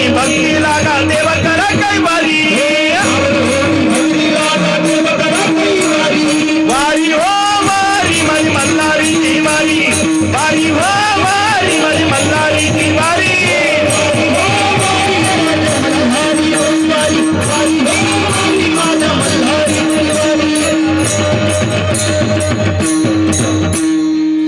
धन्यवाद. वारी हो असं प्रमाण दिलं का? असे पण काही येतात. हा बरं, पुढचं प्रमाणातलं काय गोड पदेवा. वारी हो वारी माझी मल्हारीची वारी. त्याच्यानंतर काय करायचं वारी करून? सावध हुनी भक्ती लागा देव करा कैवारी. सावध हुनी भक्ती लागा देव करा कैवारी. वारी हो वारी माझी. जमलं बरं का? असली मदत केली का तसलं कीर्तन व्हायला वेळ लागणार नाही. खंडोबा राया. येळकोड येळकोड जय मल्हार, येळकोट येळकोड जय मल्हार. मी जेजुरीला जात असतो, तिथे काय माझी भक्त आहे आणि ते तिकडे आले की भंडारा लावा लागतो. आपल्याला माहिती असतं सगळं. जेजुरीत गेले नसन गेले तुम्ही तर लग्न झाल्यावर जाऊनच आले असाल. कारण जेजुरीला गेल्याशिवाय संसार चांगला होत नाही असं म्हणतात. सगळेच जातं की नाही. आमच्याकडे खंडोबाची वाकडी आहे राहता तालुक्यात, तिथे प्रति जेजुरीच म्हणून आहे. कधी आले असेल तर असो, माझं वाढलं जाईल. माझा मुद्दा असा आहे, वारी हो वारी माझी पंढरीची वारी किंवा जेजुरीची वारी. बरं, सावध होऊन भक्ती करा देव करा कैवारी. देव कैवारी करा, माझा मुद्दा इथे आहे. मग तो कैवारी करायचा असेल तर काय करावं लागेल? आता पांडव हरले गेले होते, कौरव जिंकले गेले होते आणि मग त्या ठिकाणी दुर्योधनाने फासे टाकले शकुनी मामानी. पांडव हरले गेले, राज्य हरले, इंद्रप्रस्थ हरले, धन हरले, वैभव हरले, पद हरले, प्रतिष्ठा हरले. धर्मराजाने भाऊन पणावर लावला हो. नकुलाला डावावर लावलं. एवढा तरी वेळेस मी जिंकेल. आणि म्हणून दूध किरडा माणसाला बर्बाद करते, ध्यानात ठेवा मायबाप. एका डावात मी जिंकेल अपेक्षाने दूध किरड्यावरती भाऊ लावला. राज्य संपलं, पद संपलं, प्रतिष्ठा गेली, वैभव गेलं. आणि मग बाबाला डावावर लावलं त्या धर्मराजाने. मामा शकुनी कपटी तो, त्यांनी डाव टाकला. एका डावामध्ये भाऊ जिंकला. सहदेवाला डावावर लावलं, सहदेव जिंकला गेला. अर्जुनाला डावावर लावलं, अर्जुन जिंकला गेला. भीमाला डावावर लावलं, भीमही जिंकला गेला. ऐकताय? माणसं कधी डावावर लावायची वस्तू नसते हो, पण शेवटी लावले आणि ते सुद्धा जिंकला गेले. सुरेश भाऊ जिंकला गेले. परिणाम, धर्मराजा चक्रवर्ती सम्राट होता, स्वतःला डावावर लावलं, स्वतःला राजाला. आता तर अंतिम डाव, राजा जिंकला म्हणजे सगळं जिंकलं. ऐकताय ना आपण? राजाला डावावर लावलं, जिंकलं. त्या ठिकाणी शकुनीने राज्य जिंकलं, राजा जिंकला, बंधू जिंकले. पण माणसाची आशा इतकी वाईट असते ना, आशा इतकी वाईट असते ना. आता तरी यश मिळेल, आता तरी यश मिळेल, आता तरी यश मिळेल. आणि खरं सांगू का, आशामुळे माणसं दुःख भोगतात. आशायम परम दुःखम नैराशाम परम सुखम. जेवढी जीवनामध्ये अपेक्षा वाढत चालेल तेवढं दुःख वाढत चालतं. आहे त्यामध्ये समाधान माना, आहे त्यामध्ये सुख माना. मला फार काही करता आलं मग मी चांगलं काम करेल. माझ्याकडे फार धन आलं मग मी दान करेल. माझ्याकडे फार मोठं पद आलं म्हणजेच मी सेवा करेल. माझ्याकडे फार ज्ञान आलं म्हणजे मगच मी चांगलं काम करेल. माझ्याकडे फार सत्ता आली नाही महाराज, तोपर्यंत राहू की नाही गॅरंटी आहे का? आहे ना, त्यातून चांगलं करा. जे आहे ते दिलंय त्यातून समाधान माना. आणि समाधानी मान्यवर अवलंबून आहे महाराज. परिणाम, राजाने स्वतःला लावलं, जिंकलं दुर्योधनाने. आणि शकुनीने डाव टाकले, फासे टाकले, जिंकला गेलं. आता कोणी राहिलं नाही. आणि मग धर्मराजाने सांगितलं, हारलो बाबा दुर्योधना, मी हारलो. आता मी सुद्धा, तू जिंकला, आम्ही तुझे दास झालो. पण शकुनी म्हणाला, अजून एक वस्तू तुमच्याकडे आहे ना. कोणती वस्तू? तुमची पांचाळी. पांचाळी म्हणजे द्रौपदी, 5 पतींची पत्नी ती. पुन्हा पतिवर्ता, पांचाळी राहिली म्हटले. ताटकन उठला भीम, गरम रक्ताचा दादा भीम उठला. तडा तडा तडा गादा घेतली, मारणार. धर्मराजाने सांगितलं, थांब भीमा, आपण दुर्योधनाचे गुलाम झालोय. आता गुलाम दुर्योधन आपला मालक आहे, आपण हारलं गेलो, तू जिंकला गेला. जिंकलेल्याच्या पुढे बोलायचं नसतं. थांब म्हटले राजा, म्हटले धर्म सोडायचा नाही कोणत्याही परिस्थितीमध्ये. राजा धर्म सोडला नाही. बस म्हटलं बसले. रक्ताने डोळे लाल झाले, पण परिणाम शकुनीने सांगितलं द्रौपदीला लाव डावावर, एक डाव जिंकता येईल. कदाचित द्रौपदी डावावर लावली, तू जर कदाचित जिंकला तर आम्ही तुझ्या भावासह सगळं राज्य तुला देऊ. नाही जिंकला तर द्रौपदीला राणी ठेवतो आणि तुम्ही वनवासाला जात असेल, तुम्ही गुलाम होत असेल. शोभतंय का तुम्हाला? पत्नी राजा राणी आणि पती भिकारी, चालेल का? धर्मराजाने विचार केला, तेही बरोबर आहे. पत्नी राणी असेल आणि आम्ही पती भिकारी असेल, कसं चालणार? लावली, कारण आशा फार वाईट आहे हो. लागलं कदाचित जिंकलो तर जिंकलो एक डावामध्ये, तर राज्य परत मिळेल, भाऊ परत मिळेल, गुलामातून मुक्त होऊ. पत्नी डावावर लावली. माणसं काळ विनाशाला का कोणाला डावावर लागतील सांगता येत नाही.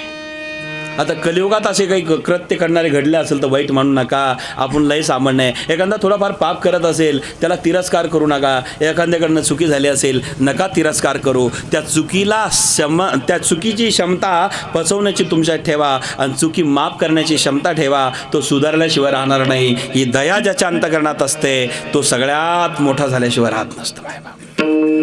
दया करा, दया करा. तुळशी रामायणामध्ये महाराज सांगतात, दया धर्म का मूल है, दया धर्म का मूल है, पाप मूल अभिमान.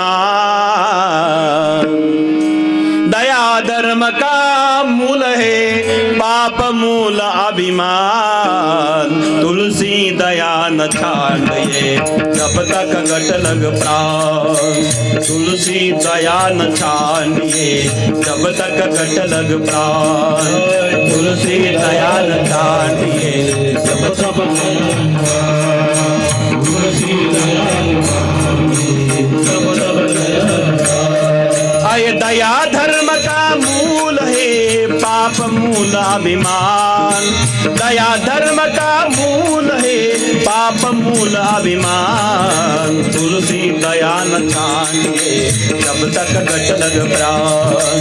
तुलसी दया न छाड़िए जब तक घट लग प्राण. तुलसी दया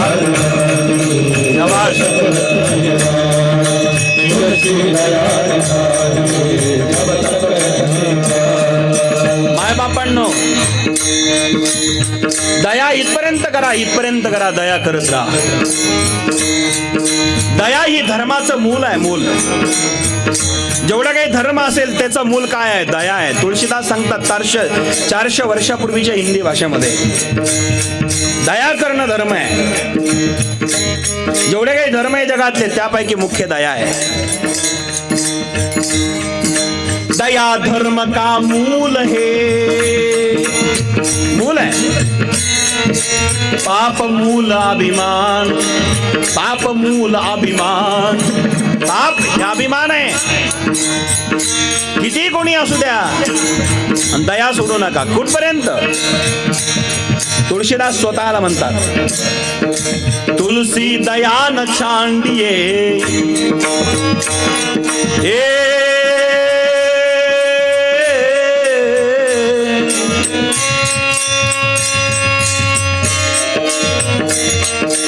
तुलसी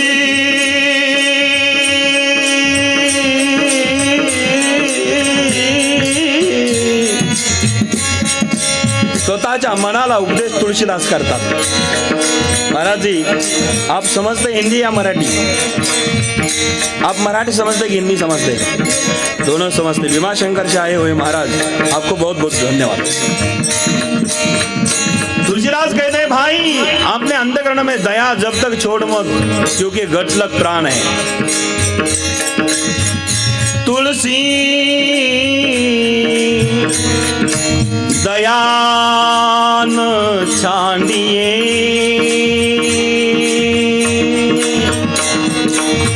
ए तुलसी दया न छाड़िए.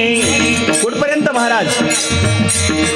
कुठपर्यंत मी दया करायचं सोडू नको, उत्तर तेच देतात. तुलसी दया न सांडिये, जब तक घट लग प्राण. घटात प्राण आहे, तुझ्या हृदयात प्राण आहे, तोपर्यंत दया सोडू नको. आणि म्हणून तुळशीदास फार वर्णन करताय. दया धर्म का मूल है, पाप मूल अभिमान. दया धर्म का मूल है, पाप मूल अभिमान. तुलसी दया न छांडिए,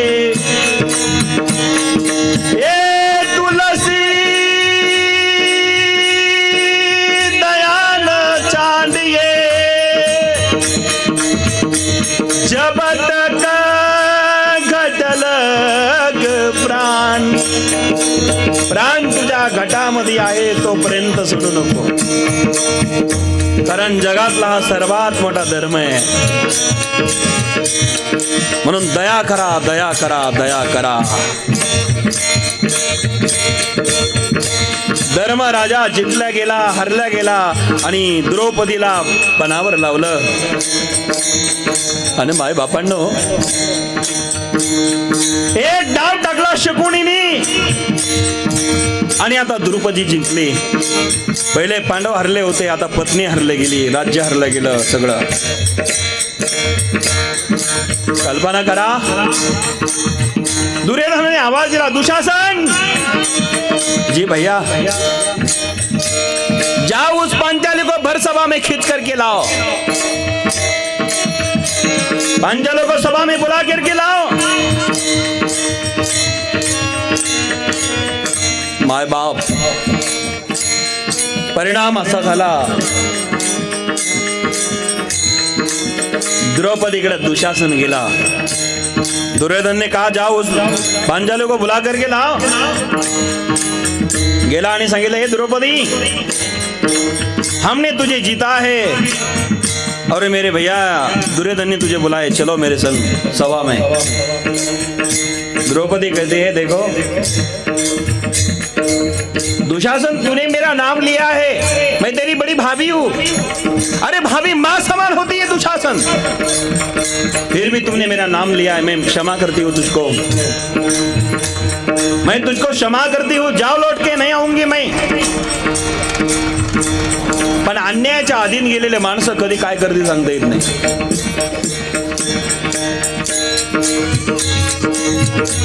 दुशासन कहने लगा, देखो आप नहीं आएंगी तो मेरे लौट के दोबारा आना पड़ेगा, आप चलिए मेरे संग.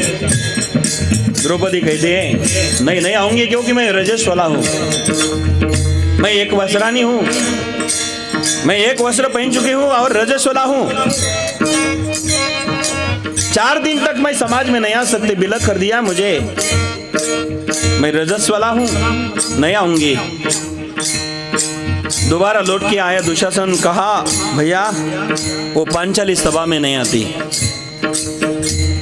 क्रोध के मारे लाल हो गया दुर्योधन और कहा, दुशासन वैसी नहीं आती तो जाओ, भर सभा में खींच करके लाओ. वैसी नहीं आती ना, समझा बुझा कर नहीं आती तो खींच के लाओ. दुर्योधन ने आदेश दिया, छोटे भाई दुशासन का, और दुशासन गया. द्रौपदी, पांचाली वैसे नहीं आती तो मैं तुझे खींच करके लेके जाऊंगा. द्रौपदी कहने लगी, शर्म नहीं आती तुझे? अरे बड़ी भाभी मां समान होती है, मेरे सामने ऐसी बात करता हूं, शर्म नहीं आती कुछ?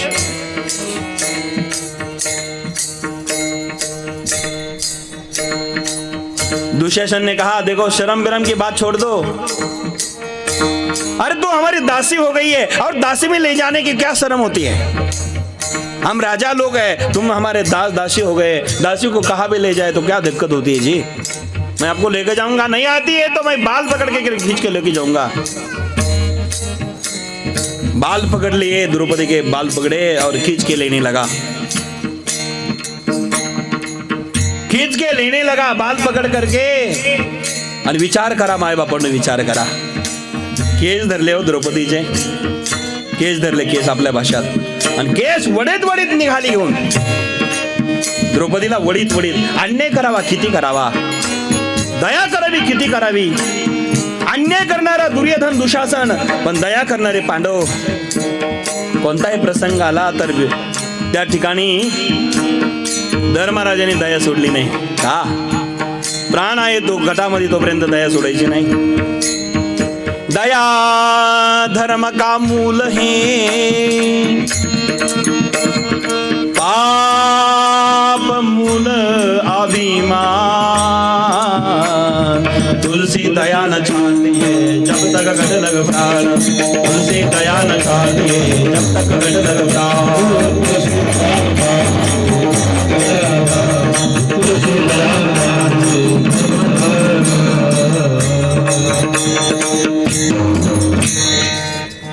माय बाप दया करा, दया करा, दया करा. दया करणं हा जगातला सर्वश्रेष्ठ धर्म आहे. आता धर्मराजाने दया सोडली नाही, पण अन्याय करणाऱ्याने किती अन्याय करावा याची काही सीमा असली पाहिजे. अरे भाऊ जिंकले ठीक आहे, राज्य जिंकलं ठीक आहे, ते बी अन्यायानेच ना. अन्याय पार्जितो धनम, अन्यायाने विकू थोडा. अन्यायाने मिळवलेलं धन ते कधीच चिरकाल टिकत नाही मायबाप. अन्याय पार्जितो धनम. मायबापांनो, शेवटी दुशासन गेला भरसभेमधून आणि केस धरले पांचाळीचे महालामध्ये. येत नाही. तडा तडा तडा तडा तडा तडा गेलेला दुशासनाने केस धरले, द्रौपदीला वडीत वडीत निघाला. वडीत वडीत सभेमध्ये आणली. मायबापांना विचार करा. कौरवे पांचाळी सभे माझी आणली रे. सभेत वडीत वडीत आणले. आणि म्हणून मायबापांनो, कौरवे पांचाळी सभे माझी आणली. आ कौरवे पांचाळी सभे माझी आणली. आ वस्त्रे हरणे वस्त्रे कैसी, वस्त्रे हरणे वस्त्रे कैसी झाली माऊली, झाली माऊली. हे पांडुरंगे जय गो पांडुरंगे, पांडुरंगे जय गो पांडुरंगे, जय गो पांडुरंगे. दिनाचे कैवारी, दिनाचे कैवारी जय गो पांडुरंगे, जय गो पांडुरंगे, जय गो पांडुरंगे. हे पांडुरंगे जय गो पांडुरंगे, पांडुरंगे जय गो पांडुरंगे.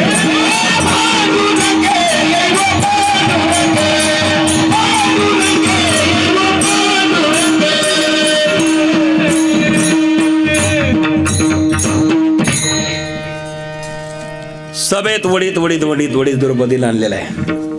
कौरवे पांचाळी सभे माझी आणली.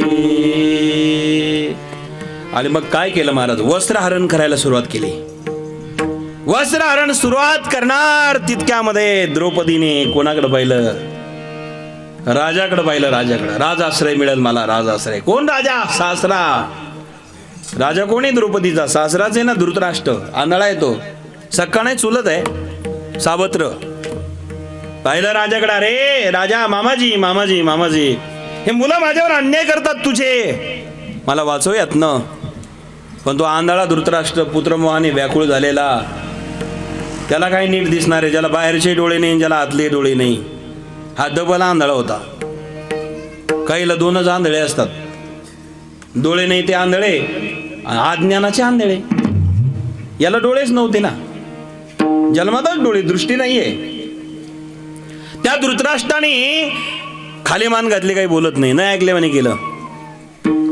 काही लोक आतून आंधळे, बाहेरून आंधळे. नुसते बाहेरचे आंधळे खूप चांगले, पण आतले फार विचित्र, आतले फार विचित्र. धृतराष्ट्र डबल होता, डबल. आणि या अशा आंधळ्याच्या नादी लागू नका. कोणते आंधळे? आंधळे ते जन मने समुद्री नाही हरी वळखीला, जी नाही हरी वळखीला.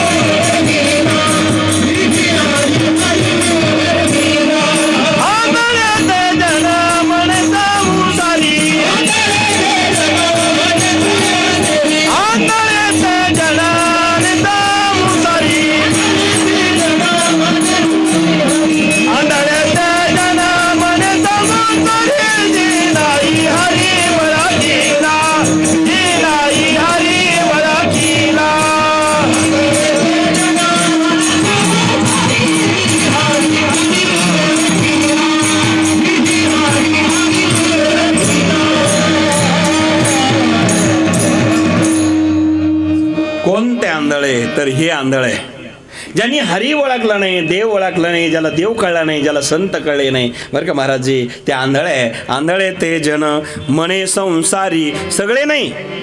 काय तुकाराम महाराजची भाषा असेल बघा ना संतांची. आंधळे ते जन मने संसारी, संसारी पण कोणते? सगळे नाही. कोणते मग? जय जिही नाही हरी ओळखीला, ज्यांना देव कळला नाही, ज्याला कीर्तन कळत नाही, ज्यांना परमार्थ कळत नाही, आणि ज्यांना साधू संत कळत नाही, जे जन्मात येऊन पंढरपूरला कधीच गेले नाही, ते आंधळे. जन्मात येऊन ज्यांनी अन्नदान केलं नाही ते आंधळे, ज्यांनी दान धर्म केला नाही ते आंधळे, जे कोणाची उपयोगी आले नाही ते आंधळे, आणि स्वतः करताच जीवन जगले आंधळे. आंधळे. पण जो याच्या उलट, किसी के काम जो आए उसे इंसान कहते हैं, किसी के काम जो आए उसे इंसान कहते. दुसऱ्याच्या कामाला जातो ना तो खऱ्या अर्थाने माणूस आहे. बरं का, दुसऱ्याच्या कामाला जा. आपल्याकडे चांगली परंपरा आहे, आपल्याकडे चांगली परंपरा आहे बरं का कैलासांना. आपल्याकडे चांगली परंपरा आहे. कोणती नाना? तर आपल्याकडे एखादं लग्न असेल तर सगळे भावबंद मित्र आजूक बी बुंदी काढायला जाता का? मी आता इथं आमच्या बऱ्याच पोरी बसलेल्या, यांच्या लग्नाची बुंद्या काढलेल्या. हो तर म्हणून दोन सोबदार कुठले आपलेच एक जाऊ. हां बरं का, ते सहज बोललं गेलं, माफ करा बरं का. मला वाटलं गावातले म्हणून बोललं गेलं, पाहुणे आपले. पण बुंदी काढायला लग्नामध्ये आम्ही आता हे बरेच माझे मित्र परिवार बसलेले आहेत समन्वयाच्या त्या काळात. बापू नाही आले का? आले असतील, ते स्वयंपाकाच्या गडबडीत असतील. तर कल्पना करा, ते बुंदी काढायला राहायचे, ते पत्रावर बुंदी टाकायची. राजू भाऊ सांगा ना. हो मला झाला, तुम्ही लहान होते तेव्हा. पण पत्रावर त्या बुंदी काढायला असे. सोपन मामा इकडे बघा ना तुम्ही जरा, आपण जुने माणसं आहे. सोपन मामा आहे आमचे. आम्ही वस्तीवर असताना अशी घटना घडायची की काकड्याला मी मैबू खेळायला जायचो बऱ्याच वेळेस. मैबू खेळायला, कारण सोपन मामा असायचे आणि ती सायकल असायची. ती सायकल आमचे दादा काही देत नव्हते. दादा आले, दादा गट्टेची सायकल देत नव्हते. आहे ना, आता तुम्ही दादाला भेटून घ्या बाबा तुम्ही सगळेजण. ती गट्टेची सायकल असायची पण दादा काही देत नव्हते, कारण दादाला एकच भीती, पंक्चर झाली तर. दादाचं काम अवघड होतं बरं का. दादा ती बरं सायकलही नवीन आहे हो, तिला गट्टे असायचे. साळुंके मामा, अण्णा खरं आहे खोटं आहे खरं सांगा बरं का अण्णा. तर पण ते काही देत नव्हते, त्यांना भीती असायची पंक्चरची. पण मग सोपन मामाला आम्ही ते डबल सीट जायचो. कधी आगाठांमध्ये तर कधी मैबघ्यामध्ये काकड्याला असायचो. त्या काकड्याला जायला मजा यायची बरं का. लखन महाराज तुम्ही हसू नका, हे खरं आहे बाबा, ह्या गावातलं आहे. आमचे लखनगिरी महाराज रेली बाबा, हे सगळं घडलेलं आहे. काबू भाऊ खरं सांगा ना तुम्ही, असं बोला ना पुढे म्हणून बरं का. तर ते असो अशा पद्धतीने असायचं. काय सांगत होतो चौबदार मी? कीर्तन बा जमला. आता गेलं कीर्तनही गेलं आणि चौबदारही गेले. आता आपला मुद्दा काय चालला होता, तर या ठिकाणी आम्ही एकूणाला मदत करायची ना, ते मला सायकलीवर नेऊन मदत करायची एवढं सांगायचं. आणि मामा आपल्यातलं मदत करीत होते. अजून काही आता मदतीला झाले बघा आमचे. आता मदतीला आले, नंतर आमचे पाहुणे झाले पोरगी दिल्यामुळं अवतड्याचे आमचे. असो, माझी मुद्दा असा आहे, मला सांगायचं काय बरं का, मदत करा शलार भाऊ, मदत करा सगळेजण, आपण सगळेजण. आता खऱ्या अर्थाने मी आता मला एक आणखी नानाच्या घरचं आठवतं. नानाला आठवत नसेल, आमच्या नानी पण आलेलं असेल. तिथं पाणी भरायला जायचो आम्ही. पाणी कपाशीत, बेगाळ्याला जमीन राहायची. ते पाणी भरता काही निघायचं खालून, बरोबर आहे ना. इच्छू काटे असो, पण खऱ्या अर्थाने हे सगळं करूड एक दशरथ बाबाची वस्ती इकडं तिकडे वेर खांदायला जायचं. आज कोणी आहे की नाही मला माहीत नाही. मळ्यामध्ये त्यांचे अत्यंत संबंध परिवाराचे. आता सगळंच गाव आहे, एकेकाचं नाव घेतलं तर अवघड होईल. गिरणीवाले आमची गिरण असायची इथं दळायला यायचो बघा. आहे का गिरणी आता? आहे ना? आहे ती दळायचं असायचं. असो काय सांगत होतो चौकदार मी? कीर्तन बास कीर्तन आता जमलं बरं का. मला एवढाच मुद्दा सांगायचा आहे चंदिले सर, एवढाच सांगायचं आहे की किसी के काम आए उसे इंसान कहते हैं. राजूभाऊ याला इन्सान म्हणता आमचे राजूभाऊ, ते पण जुने राजू हे पण बरं का. कशामुळे मला म्हणायचं लक्षात येत आहे का? ते बुंदे हालायची तोनच निघलो होता ते आपण इथून पुढे गेलो तर या गावातली परंपरा चांगली, आपल्या परिवारातली परंपरा. जालिंदर भाऊ खरं आहे की नाही सांगा ना? ते बुंदे हलवायला सगळे जातात. लग्न असेल कोणाचं इथून निघलं भाऊ ते वाढलं गेलं. मी अशा इथे आता बरेच पुरी जमलेल्या आहेत, त्या लग्न होऊन मोठ्या झाल्या, यांच्या लग्नाच्या बुंद्याला यायचो. इथं लग्न गावात होतं. गिटरे पाटलालाच आमचे एक संबंध दिले होते काय नाही सगळे बसलेले. आम्ही मळ्यात यायचो तिकडे. आता जुनेच मानताय आयर साहेब विसरू नका पावटीन जायचं बरं का. हे सगळे मंडळी जर पाहिले तर मला म्हणायचं काय, तेव्हा अनेक मित्रपरिवार अनेक लोक ते सेवा करायचे, रात्रभर जागायचे, आनंद असायचा. आता आचार्य आला प्रमोद भाऊ पण उपयोग नाही झाला. आचार्याला उगतं द्या तुम्ही सगळं, नुकती उगती देऊन मजा येत नाही. आपण तेव्हा आचारी राहायचा पण घरचे मंडळी जे करायचे ना त्यातला आनंद चार चौघे. काही बुंदी खायसाठी बुंदी हालायला येत होते बरं का, खाण्यावर असायचे. मला म्हणायचं काय याच्यातून एकच सांगायचं आहे की सगळे कुणाला मदत करत होते. ही परंपरा आपली सगळ्यांची आहे. हीच परंपरा सर्वश्रेष्ठ आहे आणि त्यालाच माणसं म्हणतात किसी के काम जो आये उसे इंसान कहते हैं रे राम. बरं का मायबापांना विचार करा, मुद्दा वाढेल, सहज वाढेल, आणखी लांबेल. मदत करा. आता द्रौपदीवर संकट पडलं होतं. द्रौपदीला कामाला कोणी येत नव्हता. सासरा आंधळा होता. कोणता आंधळा? ज्याला बाहेरची दृष्टी नाही, ज्याला आतली दृष्टी नाही. धृतराष्ट्राने मान खाली घातली, कामाला नाही आला. संपला राजाश्रय संपला. घरातलं नात्याचा सासरा कामाला नाही आला, राजा देशाचा द्रौपदीला कामाला नाही आला. म्हणजे घरातलं नातं कामाला आलं नाही आणि राज्यातलं राजा सुद्धा कामाला आलं नाही. आता विचार केला कोण कामाला येईल? मग राजगुरूकडे पाहिलं. राजगुरू कृपाचार्याकडे पाहिलं, खाली मान घातली. कृपाचार्य संत आहे पण त्याचं खाल्लं होतं. आणि एक हात जोडून विनंती आहे, कोणाचंही कोणी विनाकारण खात जाऊ नका. खाल्लं की झुकावं लागतं. खाल्लं की आता इथं नाही सांगायचं मला, पण खात जाऊ नका. म्हणजे जेवणाचं नाही बरं का बोलत मी. आज जेवण पोटभर करून जा, नाहीतर लोक तसेच जातील तर मला आमचे संतोष भाऊ म्हणतील असं झालंच कसं. बरं कल्पना करा. खात जाऊ नका म्हणजे अन्यायाचं खाऊ नका. तुम्हाला कोणाचंही काही. आता याने खाल्लं होतं, काही बोलता आलं नाही कृपाचार्याला, कारण त्याचं अन्न खाल्लं होतं. परिणाम मग राजगुरूकडे बघितलं, कुलगुरूकडे बघितलं, द्रोणाचार्याकडे बघितलं, कृपाचार्याकडे बघितलं, काही बोलले नाही. का? अन्याय होतो, डोळ्याने दिसतोय त्याला, तरी बोलता येत नाही. का? त्याचं खाल्लेलं आहे, त्याचं घेतलेलं आहे. आणि ज्याचं घेतलेलं असेल, ज्याचं खाल्लं असेल त्याच्या पुढं तुम्हाला झुकावं लागतं. स्वाभिमानानं जीवन जगा, मस्तीत जीवन जगा, तस्तीत नको. आणि म्हणून मायबापांनो द्रौपदीला ते कामाला आले नाही. आणि मग आता पाहिलं आपले पितामह पाहिले भीष्माचार्याकडे बघितलं. आणि आता विचार केला कोणीच कामाला येणार नाही, पण माझे पितामह मला कामाला येतील. कारण ज्यांनी सत्य वचना करता ब्रह्मचार्य धारण केलेलं आहे, बापाचं लग्न मुलांना लावलेलं आहे, तो व्यक्तिमत्व देवराजचा भीष्मा झालेला आहे, तो भीष्माचार्य तरी मला कामाला येईल अशी अपेक्षा द्रौपदीची होती. भीष्माचार्याला द्रौपदी म्हणाली आता माझं वस्त्र हरण होतंय, कपडे काढले जात आहे, एका खोलीत नाही, एकांतात नाही, एका ठिकाणी नाही, भरसभेमध्ये वाचवा, मला मदत करा. माझे वस्त्र इतका अन्याय होतोय बरं का. जरा माता बहिणींनो एक विचार करा, कीर्तन ऐकताय ना, हे कीर्तन घरी घेऊन जा. आपल्यावर सासू बोलत असेल, नवरा बोलत असेल, परिवारात कोणी त्रास देत असेल आणि तुमचं जमत नसेल, परिवारात कोणी कोणाशी बोलत नसेल, गावातून त्रास होत असेल, परिवारातून त्रास होत असेल, तर त्या ठिकाणी हातबल होऊ नका, निराश होऊ नका. हे द्रौपदीचं सांगतोय मी. या भारताची पट्टराणी होती ती, ऐकताय ना? आपण ऐका सगळेजण. ही सामान्य नाही द्रौपदी, भारताची पट्टराणी आहे, चंद्रवर्ती राजाची पट्टराणी आहे. आणि तिची ही अवस्था आहे, जिच्याकडे हजारो दासी तिचे केस वारायला होते, कपडे घालायला होते, तिची ही अवस्था आहे. आमचं तुमचं काय? आमचं काय होणार महाराज? परिणाम असा झाला, द्रौपदी त्या ठिकाणी वस्त्रहरण व्हायला लागलं. भीष्माचार्याकडे बघितलं, भीष्माचार्याने मदत नाही केली हो. खाली मान घातली. काय झालंय? अन्याय होता आणि कळाला होता, पण बोलता येत नाही, कारण त्यांच्या अन्नावर यांनी जीवन जगलेलं आहे जीवनभर. त्यांचं खाऊन राहिलेलं आहे आयुष्यभर. आणि म्हणून ज्याचं खाऊन जो जीवन जगतो ना अन्यायाने, त्याच्या पुढे त्याला बोलता येत नसतं. ही माझी तुमची कथा नाही, ही भारताच्या सम्राटाची कथा सांगतोय. नीट लक्ष द्या. परिणाम असा झाला, भीष्माचार्य नाही कामाला आले, काहीच बोलले नाही. वस्त्रहरणाला प्रारंभ झाला. आता लक्षात आलंय हे सामान्य होते का? हे सामान्य नाही. ज्ञानोबारायांची ज्ञानेश्वरी सांगती हे सामान्य नाही.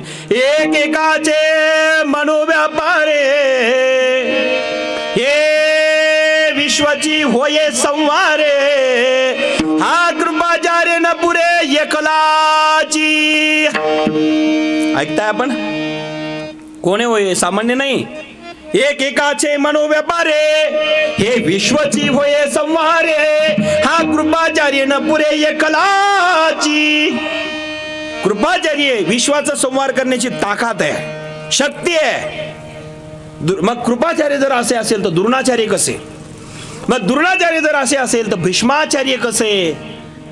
पण मदत नाही करू शकले. सत्ता असून शेवटी भीष्माला शरपंजरी मारावं लागलं. मरताना शरपंजरी मारावं लागलं. चोपदार शरपंजरी पडावं लागलं. कल्पना करा. म्हणून मायबापांनो, तुमच्या आमची काही कथा नाही आहे, आपण ऐकताय ना. म्हणून द्रौपदीला कामाला नाही. आता पटकन सांगतो 5 मिनिटामध्ये, वेळ झालेला आहे. अगदी 10 मिनिटात कीर्तन. जय विठ्ठल. भुका लागलेला आहे आणि 2 चरण बाकी आहे. अगदी सरळ सांगतो. आता ऐका मायबापांनो, माझा मुद्दा असा आहे, कामाला आला नाही, द्रौपदीकडे बघितलं. द्रौपदीना सगळ्यांकडे बघितलं, सगळे द्रौपदीकडे बघताय. भीष्माचार्य कामाला नाही, द्रोणाचार्यने, कृपाचार्य नाही, कामाला आले नाही. सासरा आंधळा राजा कामाला आला नाही. मग आता पती ज्यांच्याकरता मी आयुष्य घातलं, त्या पतीकरता स्वाभिमान होता. पती हा परमेश्वर पत्नीकरता असतो, पत्नीला त्याचा स्वाभिमान असतो. पण हिला पती सुद्धा कामाला आली नाही. ऐकताय ना. सहदेवाकडे बघितलं, खाली मान घातली.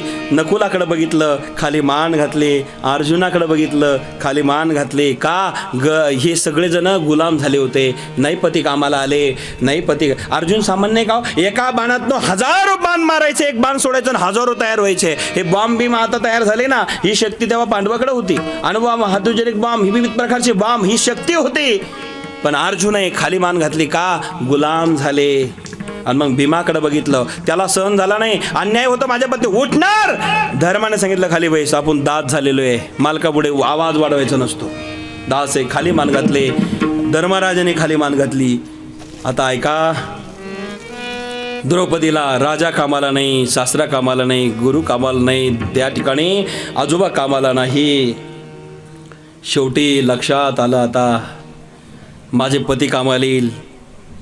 एक नाही 5 पती होते द्रौपदीला. 5 पती होते द्रौपदीला. पण 5 पती असून एकही कामाला आला नाही. एकही कामाला आला नाही. जिला 5 होते तिला एक कामाला आला नाही. जिला 5 होते, कळलं तुम्हाला? बास. जिला 5 होते तिला एक कामाला आला नाही. जरा आपला घरी जाऊन विचार करा, आपलं कसं होईल? जिला 5 होते तिला एक कामाला आला नाही. आपल्याला एकच आहे, तो कुठं पडेल सांगता येत नाही. तुम्हाला कसं माहीत? झालेलं दिसतं बरं का. म्हणून 5 होते तिला कामाला आले नाही. मग पती कामाला नाही, राजा नाही, आजोबा नाही, हे कामाला आले नाही. मग लक्षात आलं, आता हे कोणीच कामाला येणार नाही. आता मला कामाला येणार एकच राहिला माझा.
बापांनो, द्रौपदीने विचार केला. विचार, मला कोण कामाला येईल, मला कोण कामाला येईल, या ठिकाणी कोण कामाला येईल, कोण आहे माझ्याकरता. मला सासरे कामाला नाही, पती कामाला नाही, नातेवाईक कामाला नाही, राजा कामाला नाही, मला कोण येणार आहे.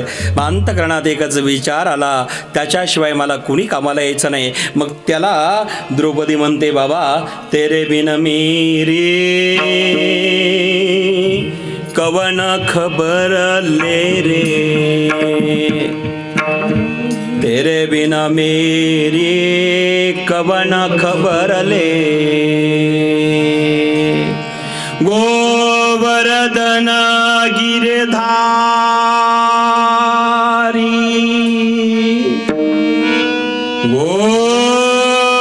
गोवर्धन गिरधारी,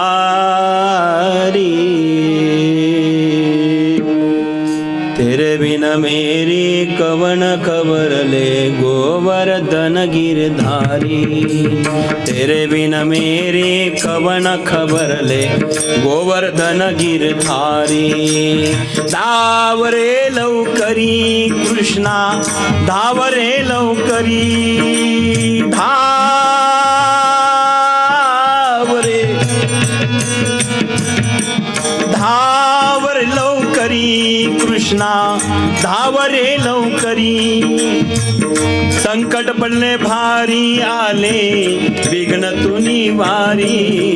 धाव रे लवकरी कृष्णा, धाव रे लवकरी, धाव रे लवकरी कृष्णा, धाव रे लवकरी. हे कृष्णा, तुझ्याशिवाय आता कोण नाही. तेरे बिना मेरी कवन खबर ले. गोवर्धन गी, तू गोवर्धन उचलला ना का त्या गोकुळातल्या प्रजा करता, गोपाळांकरता तू गोवर्धन उचलला आणि त्यांना मदत केली, संकट दूर केलं. आता माझंही कर ना, धावून ये देवा.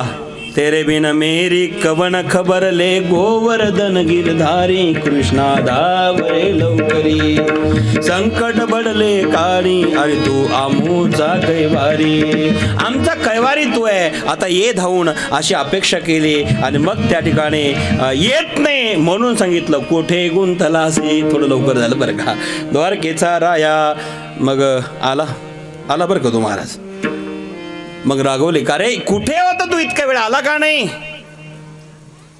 त्याने सांगितलं, लवकर आलो असतो पण तुझ्यामुळे लेट झालो. म्हणजे अरे मी तुला बोलवत आहे, संकटात आहे, का आला नाही.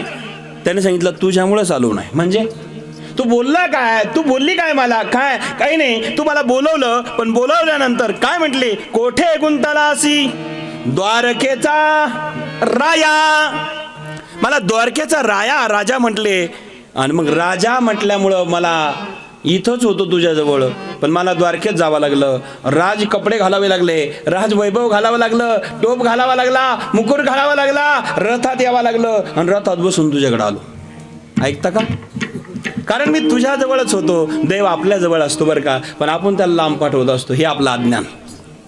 देव आपल्यातच आहे. आत्मा हा परमात्मा आहे, परमात्मा हा जीव आहे आणि जीव प्रत्येकाच्या हृदयात आहे. पण तो हृदयातला जीव देव आहे हे कळत नाही, हे अज्ञान आहे. हे कळण्याकरता गुरुची गरज आहे. विठाल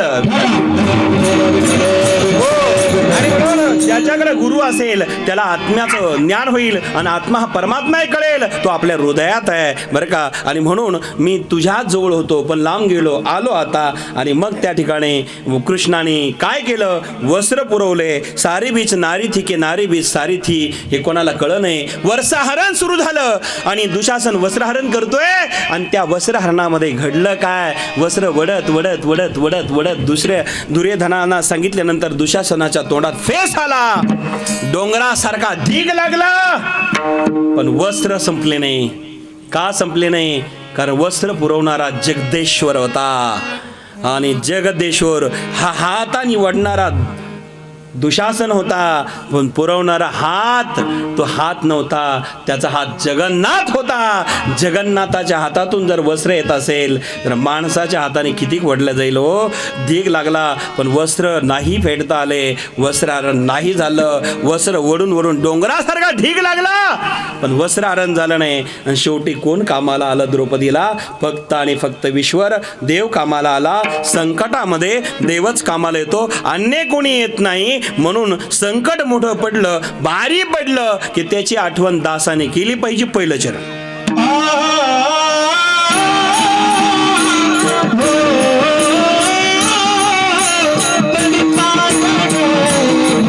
जय हो.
द्रौपदीला ईश्वर कामाला आला, कोणी कामाला आला नाही. म्हणून पडता जड भारी, दासी आठ बाबा हरी, दासी आठ बाबा हरी. मग संकट पडले भारी, तेव्हा तिला कामाला आले.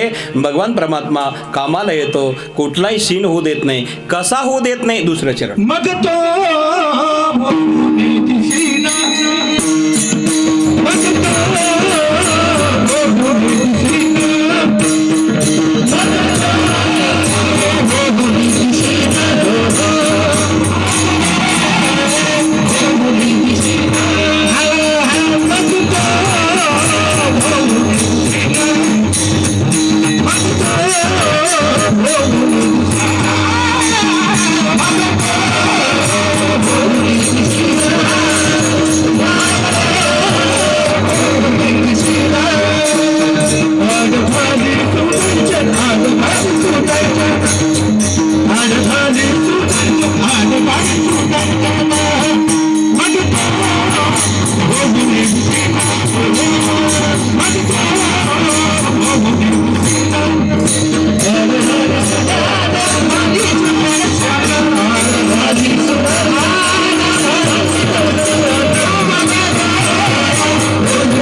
भक्त गेले, नामस्मरण केलं, भजन केलं की कुठला सीन होत नाही. ते भजन कसं करायचं? सर्वांनी वरात करा. 1 मिनिट सर्वांचे हात विडोबार कुमाये,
बाळापणो जर भक्ती आपण केली की कुठलाही सीन होत नाही, त्रास होत नाही. त्याकरता आम्हाला भक्ती करावी लागेल.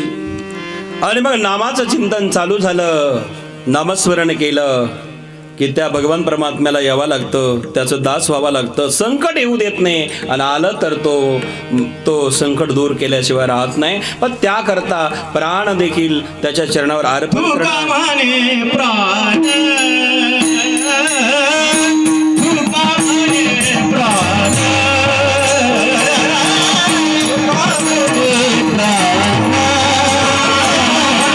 तुका म्हणे प्राण.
ज्ञानेश्वर मावली ज्ञानराज मावली मावली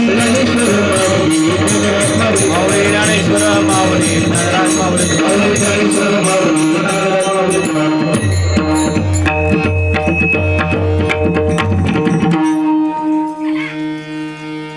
तुका म्हणे प्राण करा देवासी अर्पण मग तो वमुने देसीन आड घाले सुदर्शन. धावत्या वेळीमध्ये अभंगाचा भावार्थ आपल्या पुढे ठेवला. जो काही मला वेळ भेटला त्याप्रमाणे अभंगावर प्रकाश टाकण्याचा मी प्रयत्न केला. आज या ठिकाणी ज्यांनी अत्यंत श्रद्धेने आणि प्रेमाने हा कार्यक्रम घडून आणला ते संपूर्ण कुकलारे परिवाराला मी मनापासून धन्यवाद देईल. आपल्यातून गेलेले कैलासवासी हिरालाल दगडूजी कुकलारे यांना आपल्यातनं जाऊन 1 वर्ष झालेलं आहे आणि त्या निमित्ताने आपण सर्वजण आदरांजली अर्पण करण्याकरता इथे उपस्थित आहोत. आपले नम्रमध्ये श्री काशीनाथ दगडूजी कुकलारे सरपंच साहेब आपल्या गावचे आणि विश्वनाथ दगडूजी कुकलारे दोघेही बंधू, श्री संतोष हिरालालजी कुकलारे, श्री नितीन हिरालालजी कुकलारे, श्री राजकुमार काशीनाथ कुकलारे, रवींद्र विश्वनाथ कुकलारे, योगेश काशीनाथ कुकलारे, विश्वनाथ कुकलारे, समस्त कुकलारे परिवार. आणि मला ही सरपंच साहेबांनी तारीख 4-5 महिन्यापूर्वी वैजापूरच्या कार्यक्रमात दिली होती आणि म्हणून आज नेहमी मला सरांचा आग्रह असायचा, सरांचे फोन असायचे की महाराज 5 तारीख ध्यानात ठेवा. संतोष भाऊ तुमच्या सगळ्या परिवाराला मी मनापासून धन्यवाद देतो. अत्यंत जिबापाड माझ्यावर सगळं परिवार प्रेम करतात आणि खऱ्या अर्थाने परभणीला ड्युटीला होते तिकडेच आहे गाजो. मी तिकडे जात असतो कार्यक्रमाला. एकदा जायचं राहून गेलं. औंढा, बसमत, नांदेड आणि परभणी तिकडे काही कार्यक्रमाच्या निमित्ताने पण सरांकडे राहिलेला आहे. तर असो आता या ठिकाणी आपण सर्व परिवारांनी अत्यंत सुंदर कार्यक्रम घडवला. त्याबद्दल मी खऱ्या अर्थाने सर्व परिवाराला मनापासून धन्यवाद देतो. सर्व परिवाराला मनापासून धन्यवाद देतो आहे. या ठिकाणी एवढे सुंदर गायक वादक महाराज तुम्हाला सर्वांना मी मनापासून धन्यवाद देतो. एवढं सुंदर तुम्ही गायनाची साथ दिली. खऱ्या अर्थाने इकडचे दोघं आणि मधलेही सर्व भजनीही अत्यंत सुंदर असणारी सुंदर साथ दिल्याबद्दल मनापासून आपल्याला धन्यवाद देतो. उपस्थितामध्ये आता ज्येष्ठ श्रेष्ठ मंडळी आपण सर्वजण इथे आहात. आपल्या सर्वांना धन्यवाद देऊन मी माझ्या वाणीला विराम देतो. पण मला भालगावला कीर्तन आहे 21 तारखेचं निमंत्रण देण्यासाठी आमचे भाऊ इथे सुराशी भाऊ इथे उपस्थित झालेले आहे. येत्या 21 तारखेला भालगावला कीर्तन आहे सकाळी 10 ते 12 आणि संत भोजन आहे. ते आपल्या गावचे जावईच आहे विठ्ठल भाऊंचे. सुराशी भाऊलाही मनापासून धन्यवाद. खऱ्या अर्थाने एवढ्यात 4-5 कीर्तनं माझी आपल्या परिसरात आहे. येत्या 13 तारखेला घोडेगावला रात्री 7 ते 9 आहे. 14 तारखेला संक्रांतीच्या दिवशी शहाजतपूरला काल्याचं कीर्तन. शहाजतपूर आपल्या जवळच आहे. तिथं 14 तारखेला काल्याचं कीर्तन आहे. 15 तारखेला जिठ्ठाण आहे आणि पुन्हा 16 तारखेला घोडेगावलाच एक 10 ते 12 कीर्तन आहे. 21 तारखेला भालगावला आहे. आणि जाता जाता एक आपल्या सर्वांना जाहीर निमंत्रण देतो मी. अडबंगनाथ संस्थान भामाठाणला धर्मनाथ बीज उत्सव दरवर्षाप्रमाणे फार मोठ्या प्रमाणात साजरा होत असतो. याही वर्षी 26 जानेवारी ते 3 फेब्रुवारीच्या कालावधीमध्ये नवनाथ पारायण कीर्तन महोत्सव आणि भंडारा अन्नदान त्या ठिकाणी मोठ्या स्वरूपात आहे. आपण सर्वांना निमंत्रण देतो. 9 दिवस कार्यक्रम आहे. त्या जसा आपल्याला वेळ भेटेल. बरं कीर्तनं दुपारी 2 ते 4 असतात. महाराष्ट्रातले नामांकित कीर्तनकाराचे कीर्तनं अडबंगनाथ संस्थान या ठिकाणी असतात. आपण सर्वांनी त्या ठिकाणी नक्कीच येऊन भेट द्यावी. आणि अडबंगनाथ संस्थानचे कार्य या गावात जन्माला येऊन आम्ही तिकडे केलेलं आहे. आपल्याला हे पाहायला मिळेल. आणि मागच्या वर्षी मला आपल्या गावकऱ्यांनी एक पंगतही दिली होती अन्नदानाकरता. अनेक लोकांनी सहकार्य केलं होतं. आपल्याला इच्छा असेल तर यंदाही अन्नदान आपण करू शकता तुमच्या इच्छाप्रमाणे. समस्त बरं सगळे गावकरी मंडळी. आता सरपंचाने सांगितलं म्हणजे गावाने सांगितल्यासारखं झालं आहे. मागच्या वर्षी आपण एक पंगत दिली होती अन्नदानाला देणगी स्वरूपाने. आपल्याला इच्छा असेल तर यंदाही आपल्या इच्छाप्रमाणे करावं. द्या म्हणत नाही पण आपल्या इच्छाप्रमाणे म्हणतोय. पुन्हा गुलाब तात्या यांनी एक आमची स्वतंत्र एक पंगत घेतलेली आहे. डाळबट्टीची पंगत ते व्यक्तिगत करताय. त्यांनाही मी मनापासून धन्यवाद देतो. पुन्हा सर्व गावाला धन्यवाद देऊन सर्व ज्येष्ठश्रेष्ठांना धन्यवाद देऊन माझ्या वाणीला विराम देतो. जाता जाता आजचं कीर्तन अडबंगनाथ यूट्यूब चॅनल अडबंगनाथ दर्शन यूट्यूब चॅनलला लाईव्ह दिसेल. आपण सगळेजण बघू शकतात. अडबंगनाथ दर्शन यूट्यूब चॅनलला आपण सबस्क्राईब करून बघू शकतात. झालेली सेवा देवाच्या चरणी अर्पण. विठ्ठल जय जय विठ्ठल.